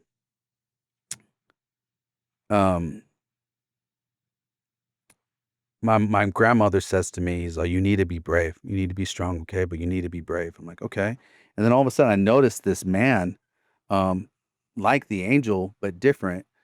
He was in a black robe, and he had it over his head like a hoodie in a black robe. And he walks up, and he's talking to Gabriel or this angel or whatever. He's talking to him, and then I'm like, all of a sudden, space starts to happen between me and my family. We're all separated. The angel's here, group of families here, and then it's me by myself. And he's like hunched over and he's looking at all my family members like this. And then he looks at me and I'm like, at this point, dude, it felt like my heart was in my throat. I was so scared. And he's talking to me in my head. And he's in my head, and I'm like, oh, dude, I gotta start think. I'm like, I gotta keep him from seeing my thoughts. So I'm like trying to envision me building blocks, like building a block wall in my head, and he's like mocking me and all this stuff. And he starts offering me things. He's like, if you join us, you can come out of this car accident like a genius. Anything you see, you'll be able to do. You'll be able to play basketball. And I always sucked at basketball. I sucked at it. Dribbling and all that, and I could come out of this a famous rapper. Like anything I see, I can be good at, you know, and um, they start like showing me it like visually. I could see myself wealthy. I could see myself with women. I could see all this stuff, and they're telling me about how I can get revenge on all the people that look back on, like down on me, you know, and how great that would be to just flaunt how successful and how smart and how great I am. And then all of a sudden I'm in this bed And I get up out of this bed, and it's like a fancy, luxurious room, dude. It's so fancy. And I get up, and there's this chair, and there's this bathrobe on it, and I put on this bathrobe, and there's this balcony, and I open up the balcony, and it's beautiful, clear skies, and the weather's just nice. Sun's shining on me, and I'm looking out over my property, and I'm just like, dang, and like God gave me like a third person perspective of myself, right? Like I saw myself with like a demonic smile, and like just I looked demonic, dude. And like I pulled out of it, and I'm like, I'll never join you. Never, I'll never join you. And that's when like this yellow orb surrounded me. Like a yellow smoky orb surrounded me. And then this high-pitched ringing started to happen. And it got louder and louder and louder. It was getting so bad, man. And I look at the angel like, help me. And he's all, you know who to call for. And I look over at my family, like my groups of family, and they're like, you know who to call for, you know who to call for. And I, last time I called for God to help me, when I was being raped, he wasn't there. You know what I mean? He didn't show up to save the day. He didn't bring anybody to rescue me. And so I was really rebellious against it. And it got so loud and so powerful that I dropped to my knees, and then eventually laying on my stomach, reaching out to my family, and they say, you know who to call for. And at that point, I just screamed out, Jesus. And it's like, it sounded like glass shattering. And all my relatives, they all rushed to me. They all pick me up. And it's like a prayer circle is the best way to describe it. They all came around me. They all put their hands on me, and they started praying. And I start glowing, right? I start glowing with light, kind of like in the animated show Hercules, when he becomes a god and he glows. It was like that, like I was glowing, And shortly after that, everybody is proud of me, gives me hugs and loves, and it's time for everybody to go. And as I'm walking with my grandmother to the gate door, you know. Um, I see, homes, man. I see grass, it looks like another Earth, you know? And up on this hill, there's a bunch of little kids and this tree, and there's Jesus with these kids, And, I didn't wanna look too much because I felt like I need to earn that ability to look upon him. You know what I mean? Like, you know? And, um I said goodbye to everybody, and there was this man at the front of the gates um, of heaven, and he was different than everybody else. This guy was aged. He had a beard, but there was like black, gray, and white hair, so he was aged. And he's like, we got to hurry, we got to go. So I got the angel on my left, I got him on my right, and so as we're walking away from the gates, I'm like, hey, so is hell real? And he's like, "Yes."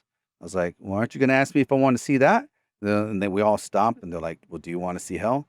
And I was like, "Nah, no, no, I don't."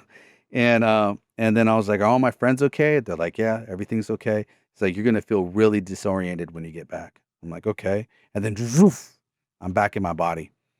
And when I'm back in my body, these other two angels, they weren't in robes. They look like Mr. Clean, man. That's the best way I could describe them. Like a t-shirt, tucked in t-shirt and white pants. And both of them got me by the arms. They're pulling me out into the field.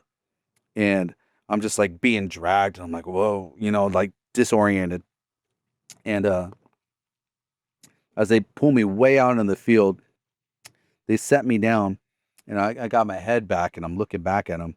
And the angel on my right, he looks at me and he gives me the peace sign, and then disappears. And I always thought that was cool, man. I don't know. Yeah, I just think that just shows a lot about personality. You know what I mean? And then I'm like laying there, and I'm just totally disoriented, and I feel almost like I'm drunk, and I'm just like flopping everywhere, and I'm so far from the car, and I'm like, I gotta get to the car, you know? And so I'm crawling, you know, to try to get to the car. I'm crawling. And eventually I'm like, dude, this is too slow, you know? And so I'm laying on my side and I'm like using one leg, you know, dragging my other leg behind me. And then I try to stand up and I fall over and I get up and I fall over face plant. And again, I try to get up. And at one point I finally get up and then I'm like hopping as I'm dragging. And I get this idea that I'm going to try to put all my weight on that one leg that wasn't working, you know? And so I get it underneath me, and then I go to put my weight on it, and I fall backwards, and my leg is like right here to my face, and my private parts hurt so bad. I screamed in pain, and I looked down, and your leg is not your hip and all that. It was just messed up, man. You're not supposed to be like that. Your leg is not supposed to be in that kind of position, you know. And I'm screaming in pain, and I look up in the sky, and I said, I thought you said they weren't dead, you know? And that as soon as I say that, uh, you can hear noises coming from the car in the distance. And one of the guys comes out of the back window that was busted out, and another one is crawling because the car is on its side. One of the guys opens the door, right? And as he goes to come out, the door almost hits him on the head, but he catches it. And so he lets it shut, and then he just crawls out the window and hops down. And then and then Tim McMurphy, um, you see him just slam the door open, and he goes to climb out, and then that day, I'm watching the door slowly come back down and just pops him in the head, and you can just hear him go kick, kick, kick, kick, kick, just like like fall all the way back down because the door hit him on the head, and I'm like cracking up, dude, because it was hilarious to see, and um, Tyler, oh, was it? I think it was Tyler that went out the back window actually, and then Sergio came out, I think the front window, and Victor hopped out, and they're all by the car, and they're like, "Where's Pat? Where's Pat?" And he's like, Tyler picks up my shoe that was right next to the car. You know, he's like, "Here's his shoe, but where's Pat?" And the car's smoking, right? And one of them goes, "The car's gonna blow! The car's gonna blow!" So they all run, and then they all dive, dude. Like the car was gonna have like this, you know, too much TV, man. You know, like it was gonna explode. And I'm just laughing because these guys just look like idiots, and I'm way out here. You know what I mean? It was so funny, and and they get up, you know, and my buddy Tyler's calling for me. I love that man, and and I'm like, I'm over here. I'm over here. And he's the first one to me. He's running to me. As soon as he gets to me, his eyes get big and it takes a few steps back. And when I asked him what I looked like, he's like, dude, there was no color in your eyes. Your eyes were pure white and there was just the black pupil. Like I have, you know, hazel eyes, you know. And so to be pure white and no color, you know, sounds like you're dead. Um and So everybody comes to me and I'm like, I was like, you guys got to fix my leg, man. You guys got to fix my leg. I can't handle it looking at it because I was pushing it away, you know? And they started trying to move it, but it hurts so bad. And Tyler's like, don't touch him. You're not supposed to touch him. You're not supposed to touch him. And I'm like, dude, I don't care. I don't want my leg right here, you know? And so one of them rolled up a coat or something because I asked them to give me something to chew on while they moved my leg. And they put it in my mouth and I'm chewing on it as they straighten it. I'm like, okay, okay, okay, okay. That's good. That's good. That's good. You know, I'm like, you know, and I mean, it wasn't straight, you know, it was still all mangled, you know, up, you know, but at least it wasn't like right next to me, which really bothered me. And they're all wondering on what to do, you know, what do we do? And I'm like, there's a house behind them, and I'm still, I still have that energy from when I was in heaven when they all prayed over me, right? I'm still very aware, and I'm like guiding everybody on what to do. And I'm like, there's a house behind you guys. One of you guys need to go to that house over there and have them call 911. And they're like arguing on who does it. You know, I'm like, Tyler, you go to that house. He's like, me? I was like, yeah, dude, I'm dying here, man. you know? And he's like, and so he starts running and then he starts walking. And I'm like, dude, start running. And everybody's yelling at him, like, dude, why are you walking? And so he's like jogging. I mean, we just went through an intense car wreck, man. You know what I mean? So like he's worn out. And then and I'm like, Jose, you need to call 911. He's like, and he always puts his phone in the door handle, right?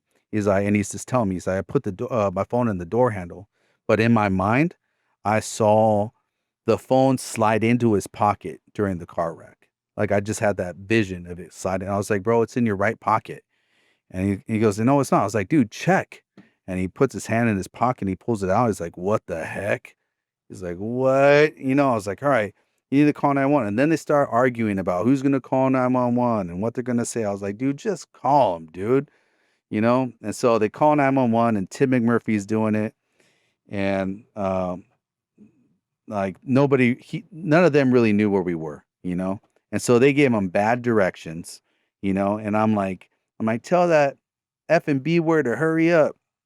And then he says to her, "Hey, B word, hurry up." And I don't know, it was really funny at the time. Um, and then I'm like, "All right, guys, listen, I'm gonna start blacking out now, and panicking, but I want you guys to know that everything's gonna be okay. Everything's gonna be all right." And then after I said that, boom, it's like I was no longer my spiritual self, is how I perceive it. I was all flesh, and I started panicking. I'm like, I'm gonna die. I don't want to die. I don't want to die.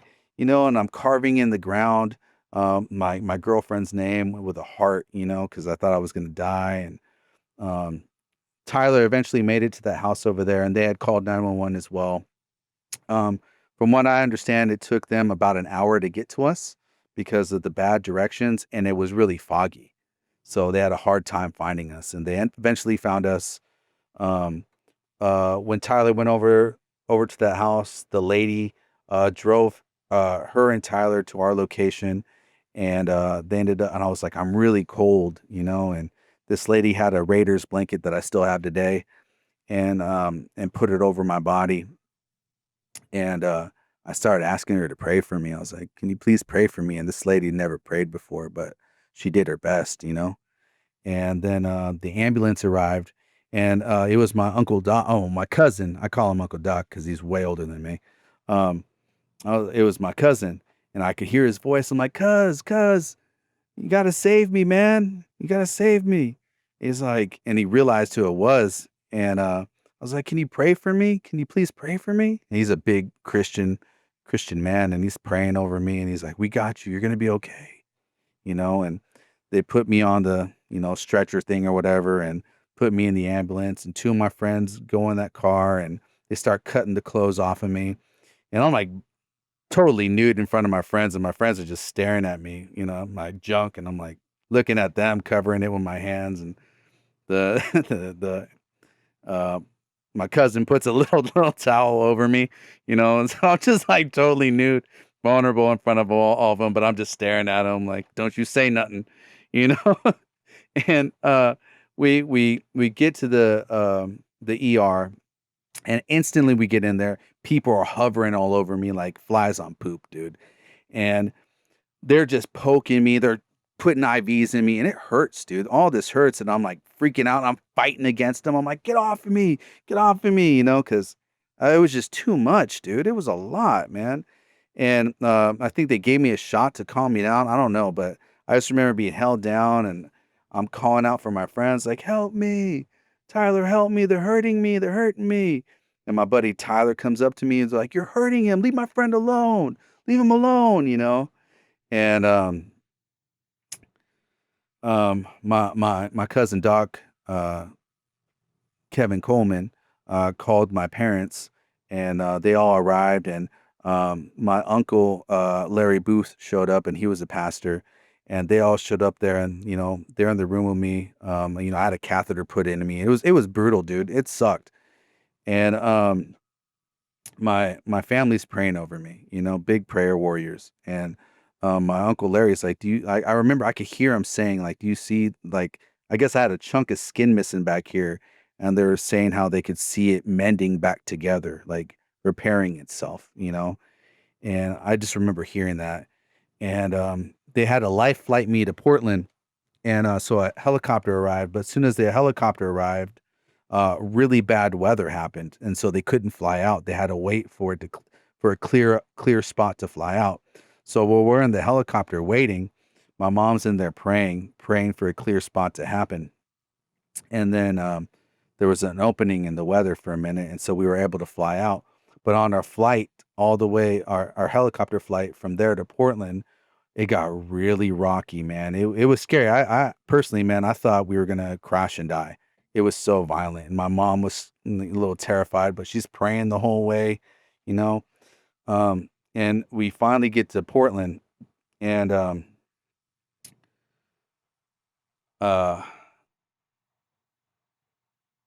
I remember seeing this black lady, and just super sweet, just like beautiful black lady. And I'm asking her, "Can I sleep yet?" Because they wouldn't let me sleep. They're like, "Can I sleep yet?" She's like, "You rest all you want, baby, precious," or something like that. Just I'll never forget her because she was the best when I was there. She was such a motherly figure when I was there, and and then when I got, I was like, "Thank you," and I went into a coma for 3 days. But the coma, man, was wild, dude. The coma was wild because in this coma, uh, I was in an ocean, and I was drowning. And so when I was drowning deep in the ocean, it was like I was in a heavy sleep. And then I would be fighting to get back up above water, and when I'd hit the top of the water, it was like just a stormy water, and I'm just out there in the ocean by myself. And then I'd get tired and I'd start sinking again. And then I'd fight up, a second time, and I could see some land over there, like palm trees in the land, and then I drowned again. And then I'd fight back up to get above water, and then next I knew it, I was like washed up against the shore, and there was just water just like going on me while I'm on this shoreline. And like I get up, and it felt so real, dude. It felt so real. And I get up and I'm looking around. I'm like, "Hello, is anybody there? Hello?" And this coconut falls off this palm tree and like rolls right to me. And I pick it up, and I break it open, and there's coconut juice in it, and I'm drinking it, and I see like this little hot springs over in the corner over there. And so I walk over in the hot springs with my coconuts, and I get in, and it's like perfectly warm, and it's like being in a hot tub, dude. And so I'm sitting there, and I'm just sipping on this coconut, and I'm just watching the sky and the sun and the waters, coming ashore. And all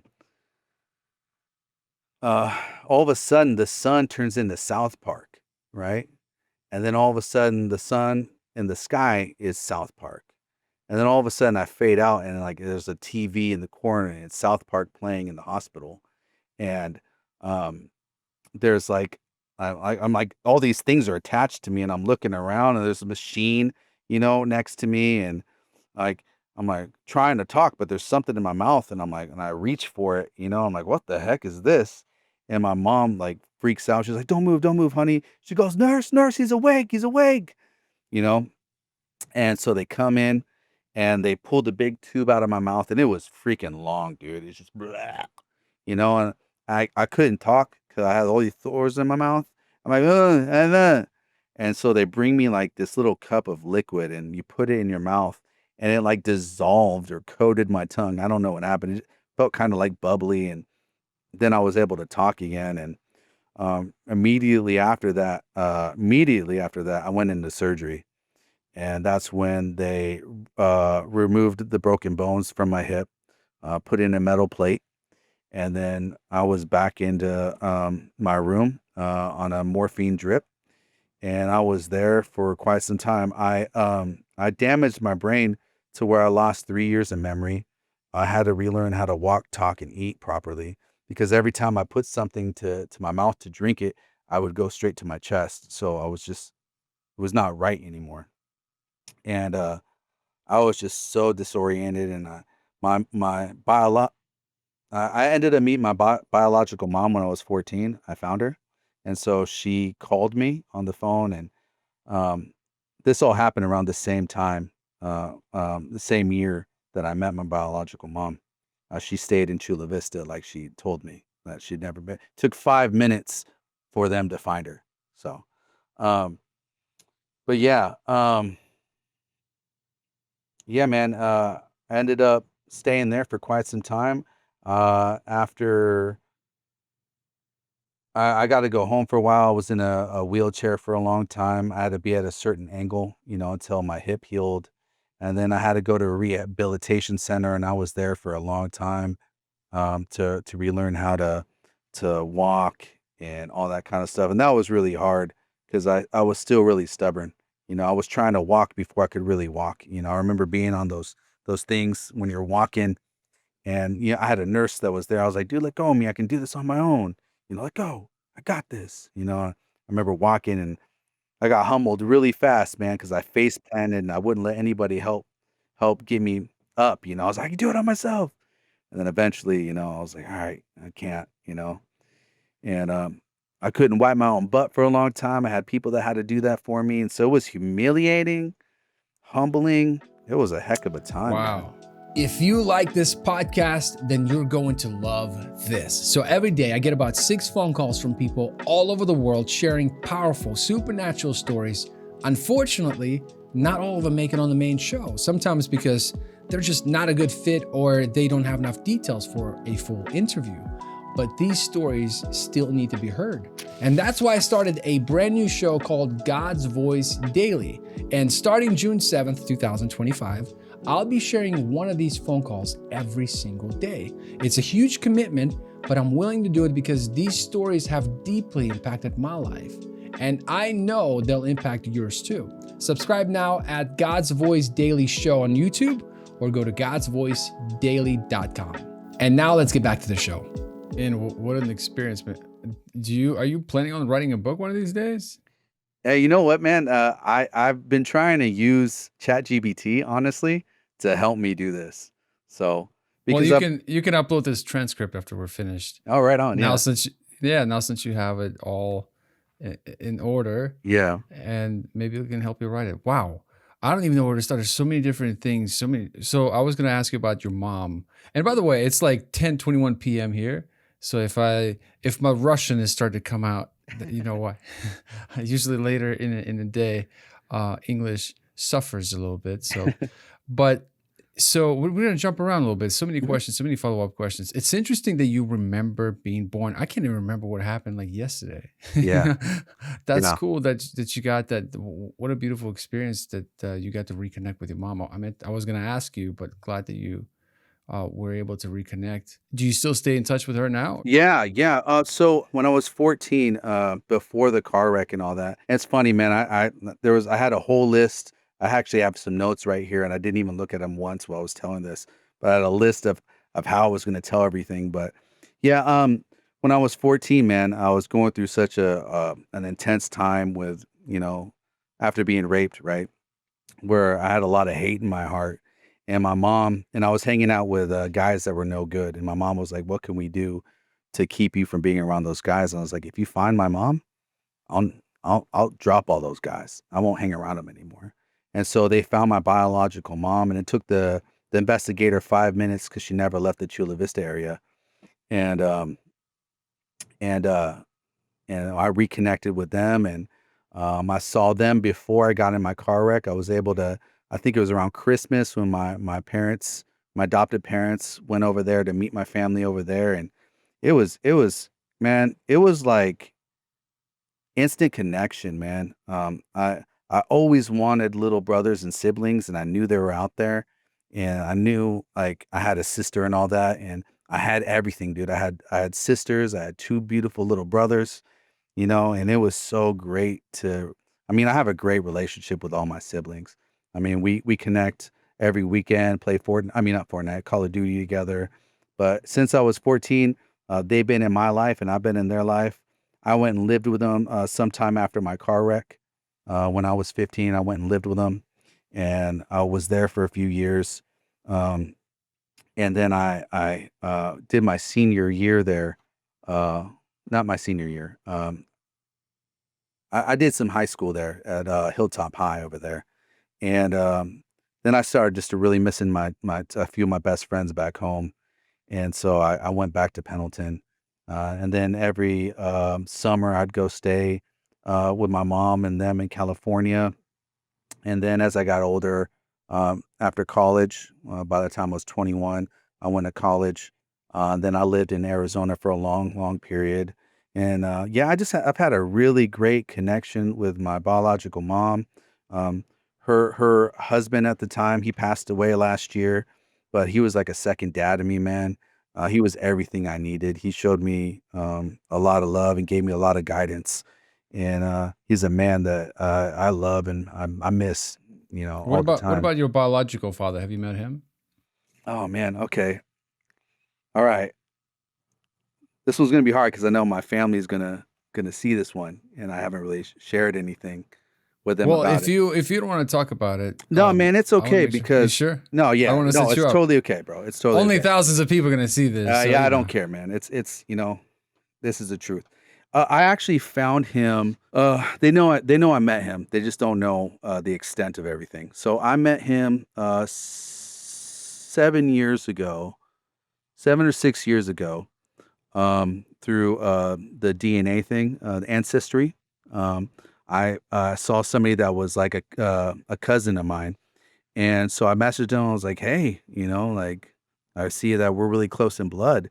And he's like, "Oh, I noticed that too." And I was like, and we're trying to figure out, because I've always had this goal of finding my biological parents. It's just been something that I wanted to know who I was because for people that are adopted, man, when we look in the mirror, we don't see anybody, right? You don't see your parents. You don't see any of your relatives. Like it's you don't see any connection to anybody. And so when I found my biological family and my mom and everything, I saw half of myself. But there was still part of me that I didn't recognize. And so when I got in touch with this cousin and got in touch with this guy, I reached out to him like, "Hey, I'm your son." He's like, "How?" And he knew exactly who my mom was. And so we connected there, and at first, man, it was really good, dude. Like, it was really good. Like, I was like, "Dude, this guy's cool." But then he was a piece of trash, man. He was abusive to his wife at the time, physically and verbally. Um, and I kept giving him chances, man, because I don't know, I'm just that kind of guy. I wanted more answers. I wanted to know about how I came to be and how he knew my mom, and he knew quite a bit about my mom and about the family, so I knew he knew who she was, you know what I mean? Um, and so you know, 3 years ago, I kind of dropped him, because I didn't like the kind of person he was. It would cause me a lot of heartache. I remember one time he was being a huge D, right? And I told him that. I'm like, "Dude, you're a huge D." And after I said that, like, we disconnected, we didn't talk. And there were things, spiritual things that, like, here's an example, dude. When I was a young man, when I was 14, I was raped. When he was 14, he was raped. Went through the whole same thing too. At McDonald's at knife point. Um, he had some other experiences in life like I did, you know, and it was just weird and how bizarre, similar. It was like he was a clone of me, dude. And it was really weird that, like, how does our lives match up so similarly? Like, we'd have that discussion, like, how? And so one day he hits me up. He's like, "Hey, I'm gonna be coming through Oregon. Can I come and see you?" And I'm like, "I don't know, man. I don't know. I got to think about this." And so I talked to my dad, my adopted dad next door, and I was like, "Hey, this guy wants to come and see me." And he's like, "Well, you should do it." I was like, "What?" He's like, "What's stopping you from seeing him?" I was like, "Honestly, my family back in California, I I don't want I don't want them to feel weird about it, and I don't know how I feel about this guy. And he's like, "Well, if I were you, I'd do it because I'd want answers." And it's like, and plus, it'd be kind of cool for me to meet him too, because I'm curious too, you know. And I was like, you know, he's just such a my not my bio, but my adopted dad. He is just such an amazing man, dude. He's so supportive, so loving, and so I took his advice, and I was like, okay, you know, you can come visit us. And so he came and visited us, and the first day was surreal. It was weird. You know what I mean? Like before all those days, the first time we interacted and met, dude, was on Call of Duty. I mean, not Call of Duty, but GTA, Grand Theft Auto, the online version. So I met him in virtual reality with his character, and and he met me in my virtual reality character. So for the first like 3 4 years, that's how we interacted was like through GTA and Red Dead Redemption through those online multiplayers. And it was cool to have that kind of connection with somebody. But like I said, there was a lot of things that were messed up, man. Like I said, with the abuse and certain things he'd say about his family and stuff like that. I couldn't get behind, man. And so when he came down here, I was cautious. I probably should have just had him meet me somewhere else and not at my home. But he came and stayed at my home for a little while. And the first night was great, and he was giving me stories about his life and about his parents. Um, and then I started realizing like certain stories didn't match up. You know, he said, you know, he had lost his virginity to my mom and all this kind of stuff. And then all of a sudden he's telling me this other story and said he lost his virginity there. And then I was like, wait a second, you know, like, wait a second. I thought you said this, you know? And when that happened, I it didn't feel right with me, man. You know what I mean? There was some dishonest there. And so the next day, um, they went out of town, went into town to get something, and I got Snoopy through his luggage, and I saw a gun in his suitcase, and I was a little upset that he didn't inform me that he had a gun in his bag, and um, it wasn't a 9 millimeter or anything like that. It was literally a BB gun, but he ended up later showing me his gun and trying to make it off like it was a real, you know, weapon and all this kind of stuff. But it was just too much weird stuff, man. His kid was really into weird things. Um, I remember my kids were upstairs and they were watching this animated thing, and it was like little two girls kissing in it, and I was really upset about that because, you know, I'm a Christian family, and I'm really protective of what they watch. And then she's a what do you call it? You know, those people that think they're animals. A furry. She's a furry, and no hate to whatever your thing is, but yeah, it wasn't my cup of tea, man. You know. Now, what about your real parents? How are you? You mean my adopted Everybody's, parents? or I'm sorry, not real parents. Yeah, see, there's the Yeah. after 10 o'clock kicking in. No, you're good, man. It's confusing. I get it all the time. Yeah, what about? It sounds like your parents were in the ministry, some kind of mission, right? Yeah, From the yeah, get go, yeah, or yeah. your adopted parents, and they're Yeah. still in that, or I mean, they're really old now, man. They're like my mother's going through Alzheimer's now, oh wow, but she's, you know, God's really helped her out through that. We went a couple months ago. We went through a really intense time with it, where she was making up stories in her head, getting physically violent with me and my dad. And then there'd be moments where only I could get through to her. She said I was her anchor, you know, and that's how much she loves me. You know what I mean? That I'm like, I'm seen as her anchor. And I would be able to talk her through these things and talk her down and kind of bring her back to reality. And she was talking with God about all this because she was crying out to God to heal her. And she came to my door one day and she's like, God revealed to me my condition. And you need to tell your dad that I love him, you know, and I'll do whatever it takes to get better. If he needs to send me off somewhere, you know, I'll go somewhere, you know, but your dad needs to know I love him, you know. And then the next day, she came home and came to my house and said that God revealed another thing to her. And since that day, since those 2 days, man, my mom, she still has Alzheimer's, man, but she's a happy old timer. You know what I mean? It's not this. you're trying to steal my money and verbally hateful and all, because it was torturous for months, man. It was really bad. And but it's great now with all that.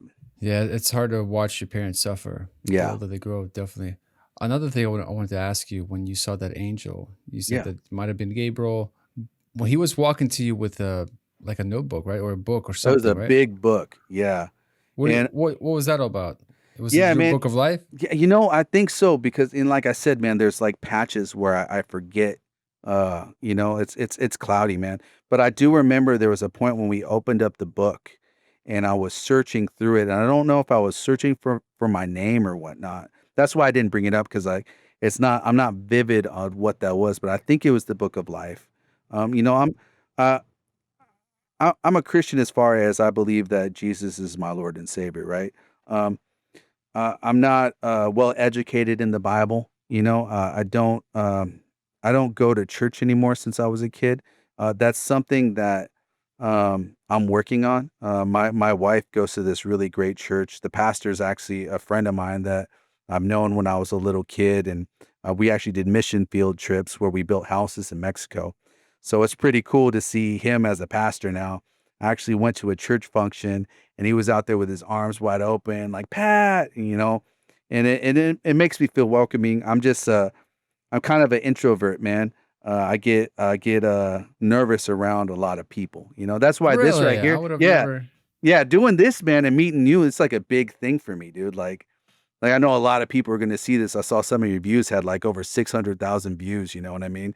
So I know a lot of people are gonna see this, but yeah, man, I'm pretty of a bashful guy, so. Well, something else back to your story about when you were a young kid and you, I don't know how old, I think you said like 7, maybe younger. Mhm. You said that you prayed, you said that I know I will grow away. Don't let me get too far. Yeah. That's wow. It's interesting. I remember it kind of reminded me of a story one time I heard, I think from my parents. I've heard so many stories. Now it's like a blur. I can't figure out, I can't Yeah. remember who told me what story, but the story was this, that this guy, I think so it was like he was about to go to war, World War II. And I think it was like even like a medic. And he Mm. prayed to God. He said, I do not want to see any blood during the war. And he went through the whole war and he did not see blood. Wow. And it was like that prayer that he just asked. And it kind of reminds me, that passage in the Bible talks about you don't have because you don't ask. Yeah. And how important it is to ask. But it's interesting that you prayed that prayer. And I prayed similar prayers when I was, first turned on to the Lord, where just whatever it takes, keep me in the faith. Yeah. And I meant it. I think those prayers that you pray in private when nobody's watching. Yeah. And it's interesting because after talking to you that one day, and because we had a brief conversation, I called you. I think it was like first thing in the morning. You just woke up because I'm Yeah. three hours It's ahead like of 9 you. AM for me. Yeah, and you like slept like 1 hour maybe that Yeah. day. And I remember you were struggling a little bit, but you Yeah. shared that story.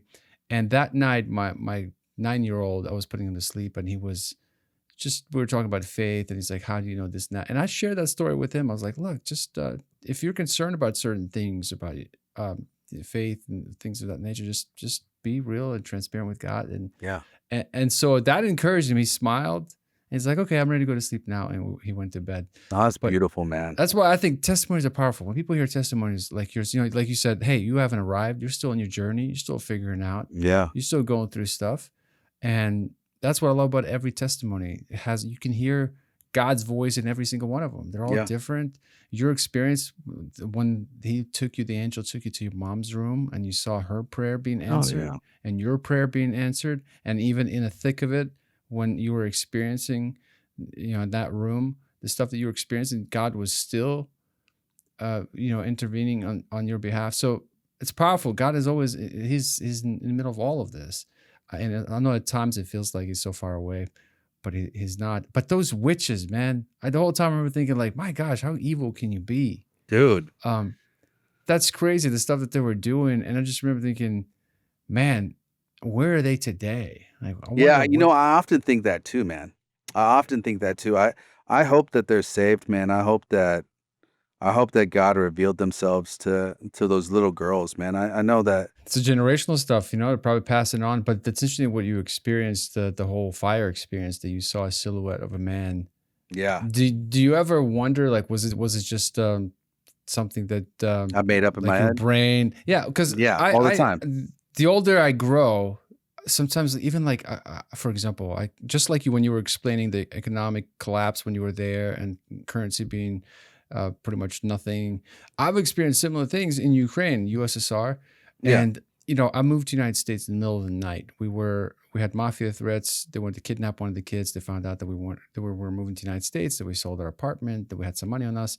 And so we Wow. had to hire bodyguards in the middle of the night, fifth floor Soviet apartment, one by one. They had to take us to the bus. We had a car in front of us taking us to the airport. I mean, it was intense. It was scary. Just going through the dark Soviet apartment staircase. Sometimes there would be drunks there in the middle of the night. You know, so it was intense. But now looking back, you know, I remember going through the streets of Kiev and I remember thinking, this is the last time I'll ever see this place. And it was the last time. But Yeah. now when I look back to those moments, it feels like it didn't even happen. It feels like it was just all just a dream, right? Yeah. And so I think that's why it's important when things like that happen, like everything that you just described, how important it Yeah. is to write it down and to remember that this did happen. It's because your mind will play tricks. Yeah, that's something that, I often look back on certain things, and you can like, now when you're older, you can make sense of the things that you saw or, you can kinda interpret, "Oh, that wasn't real," and all that, right? But I know without a doubt what I saw with that man in the center of that fire, I know that was real. Um, there's no way. I mean, dude, when I was a little kid growing up in, Peru, dude, I didn't have toys. I didn't have, um, distractions. So that's why I was so mature. I was actually talking to my parents about that 'cause and my wife. I was like, "Dude, it's crazy that all that happened, between, being 1.5 years old and then moving back, just a week or 2 before I turned 6, you know? So that all happened at a young age, man, and it's crazy. And you're seeing the murder at the young age happening in front of your eyes. Yeah, That will change you. it's just crazy I was so young because I look at my kids today, man, and I'm like, "Dude, what a crazy life they have because they seem so, young and immature, like, I have a 14-year-old, a 9-year-old, an 8-year-old, and, a 6-year-old, Wow. Okay. and A lot of kids. all girls. You're outnumbered. And I'm very outnumbered, very outnumbered. I look at them and I'm like, you know, they have a problem communicating and, you know, processing things, thoughts and all that, and I'm just like, "Dude, how was I able to think like I was a 10-year-old or a 12-year-old?" I had such a smart mind, and, I was talking to my brother yesterday, and he was just talking about how our family just is really good critical thinkers, my brother, my mom, and we always impress each other with our mental, capacity of things. You Yeah, know what I you can mean? remember things from again, from the birth. That's amazing. Mhm. But at the same time, you know, when you go through those kinds of things, you're seeing death. You know, I grew up in the '90s in the Soviet Union, Perestroika. I remember, I'll never forget this. I was a young kid too. I was like 7 years old, maybe even younger. And there was an unfortunate thing happened. This girl jumped from a building, took her own life, and Wow. I'll never forget that she left the shoes on top of the building for her sister. She didn't want to ruin them. But I Wow. remember walking, just looking at her at the bottom, and I was a young kid, like, and there were flies flying around her, and here everything is so sheltered. You don't see death very Oh yeah. often. There, like, I remember a guy getting hit by a car and just like his body, just people drowning. Death was always around us. Like I saw it all the time. Multiple people jumping from for some reason jumping from buildings is like the number one thing for people to go, hanging themselves and all these different things. But when I moved to the United States, you're so sheltered. When there's a car accident, it's fatal. Things get cleaned up quickly. You don't even see it. In Yeah. Ukraine, I remember they would just put a tarp over you or something, and you see it and it's around you. It definitely you never get used to it, but it definitely does something to you. You mature pretty quickly. You see how important and fragile life is. Yeah. And so when you were describing your situation, I've had similar experiences, but yeah, and it's hard to imagine. Like I have a 12-year-old and 9-year-old. It's hard to imagine that they would. I can't even begin Yeah. to think that for them to even experience something like that, it would destroy. It would hurt. Oh, man, Yeah. they would have to go to a therapist for a while. Yeah. Yeah. And there was no therapy for us, man, No, in no those ages. therapy. Much different. The world was Well, so different back then. I gotta ask about the abuser, the guy. Where is he Yeah. today? He died of natural causes. I actually planned on taking care of him myself when I was 17. I actually planned on um, you know, getting my hands dirty. But God put a girl in my life named Lori Nerschel who really stopped me from doing it. I had a plan of burning the house down with him and me in it. Because, you know, even though God revealed and did a lot of things, I mean, I'm still human and I still struggle with things. Even today, man, I still struggle with things, not as much as I used to, but, I think we all struggle with things. Another thing, there was a guy there at the end with you by Yeah. the gate. Who was that? Dude, that's something I've been trying to understand because in the Bible there's two men, I think, right? I mean, you're well educated in the Bible, correct? Um, Maybe. Maybe, okay. There's always somebody who's better. Yeah. So I know that there were men that went to heaven in their earthly bodies, right? And so and I wish I was educated enough to say who that was, but that's the only assumption that I ever came to. If you ever seen Passions of the Christ, there's this one guy who rips his shirt when God says something blasphemous, like Jesus says something blasphemous, he rips his shirt. That was the kind of get up that he was wearing. Those people that were trying to crucify Jesus. It was the same kind of almost outfit, not identical, but similar, you know. And so I'm always very curious. I mean, there's still questions, man. That's why I love watching your channel because I mean, I see similarities in some of the things that people talk about, and then I also see a way different things. You know what I mean? And so it's just cool to hear other people's out of body experiences and life moments because it makes you not feel alone and not feel crazy. You know? Well, and every journey is so different, but yet the same. It's like Yeah. the experience. It's like it has the same trajectory, but it just looks different. It's kind of like different flavor of ice cream, so to speak, but it's still part of the same ice cream shop, right? Yeah. Yeah. That's kind of how it is. I am curious. In closing, I'm curious to find out if you still stay in touch with all the buddies in that car, Uh, all your friends. all of them, but I mean, no, only one, and it's Tyler Diaz. He's been my friend since third grade. And he's the only buddy I got out of them all, and and he was the one that I would have died for, and I'd die for again, you know. But yeah, him and me, we still keep in touch. I mean, he lives um, in another place in Oregon, and I don't see him often, but we talk on the phone every time here and there. We'll talk crypto and all that kind of stuff. He's my little crypto buddy, and but yeah, we're close friends, man, and I love him, and I love his parents. Um, but yeah, we're really close. The other guys, Victor, um, you know, I came across him a few times in my early 20s, and he was a little gangster leader kind of guy, right? He would, in my opinion, he manipulated young little Mexican kids into into being little gangsters. He was like a drug guy, and back when I was a drug guy, selling. He set me up and I went to his house and I was surrounded by all these like young little kids blocking the door and he wanted me to rejoin the family. And I was like, man, that ain't me. I ain't about that life no more. Speaking So of manipulation, that experience that you had fighting with the guy in the hoodie yeah. when you were up there, who was that? Was it Satan? I think so. He never introduced himself. You know what I mean? It was just You mean that's who I think it was? I mean, personally, that's who I think it was. I believe he was a fallen angel at least, because I mean, the angel that I spoke to, they looked the same. I mean, not face features were different, but like white skin, no hair. You know, the only difference is when the angel of light in the white robe, when he spoke to me verbally like this. But when the other one spoke to me, he spoke to me telepathically, like intrusive, you know. Hmm. And so, yeah, I think that's the enemy, man. I think,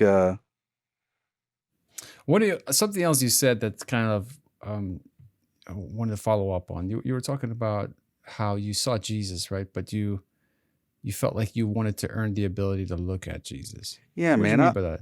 I don't know, man. I don't, I don't know, man. I want to see him when I get there. You know what I mean? Like when I pass on and I accomplish getting to heaven. You know, I want that to be my reward. You know what I mean? Like, I feel like it's a privilege to see Jesus. You know? Yeah, no, absolutely. Man, I had a face-to-face encounter with Jesus and changed my life, man, 9 years ago. And he told me about this podcast. He told me it was going to happen. And it's crazy as I'm sitting here thinking about everything that happened. Dude, it happened. Everything he said came to pass. Yeah, 9 years later, Yeah. uh, but it happened in his own timing. And how Jesus into the smallest details, how he will, you're still on your path, you're still walking it out, you're still working on some things. There's some things that not perfect. All of Yeah. us are, but the fact that he's so patient, he's with us, he's walking through. Like that's what I love about your story, is that how he was in all of that. Yeah. It feels like you're just alone, like going by yourself, but he's in all of that. Yeah. And anyway, speaking of reward, I got a dinner waiting for me after this interview. I'm so excited about it. But listen, man, I know during the interview you said your mom called you Patrick. People are probably confused. Is it in or is it Patrick? It's both, guys. Yeah, it's both. it's Patrick, Ian Patrick, Ethan Yeah. Cosmos, my gamer tag and all that. Um, no, yeah, man. I when I lived here in Pendleton, man, I live in a small town, man. And so I like, when I went through that abuse, I became very violent. Um, I was dealing, you know what I mean? And like people don't let you move away from that. You know, it's like you were a scumbag, and that name kind of just attaches to that identity of who I was, you know? And so when uh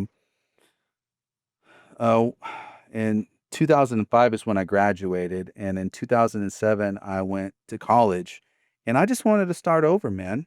There was I went to the Art Institute of Portland, and there was a well-known artist named Patrick Smith, you know, and I had dreams of making an animated series based off of my life and the stories I'm telling you, and just this whole idea, you know, and so I just wanted to go fresh and clean, and my middle name is Ian, so I went with that, and I've introduced myself since then as Ian.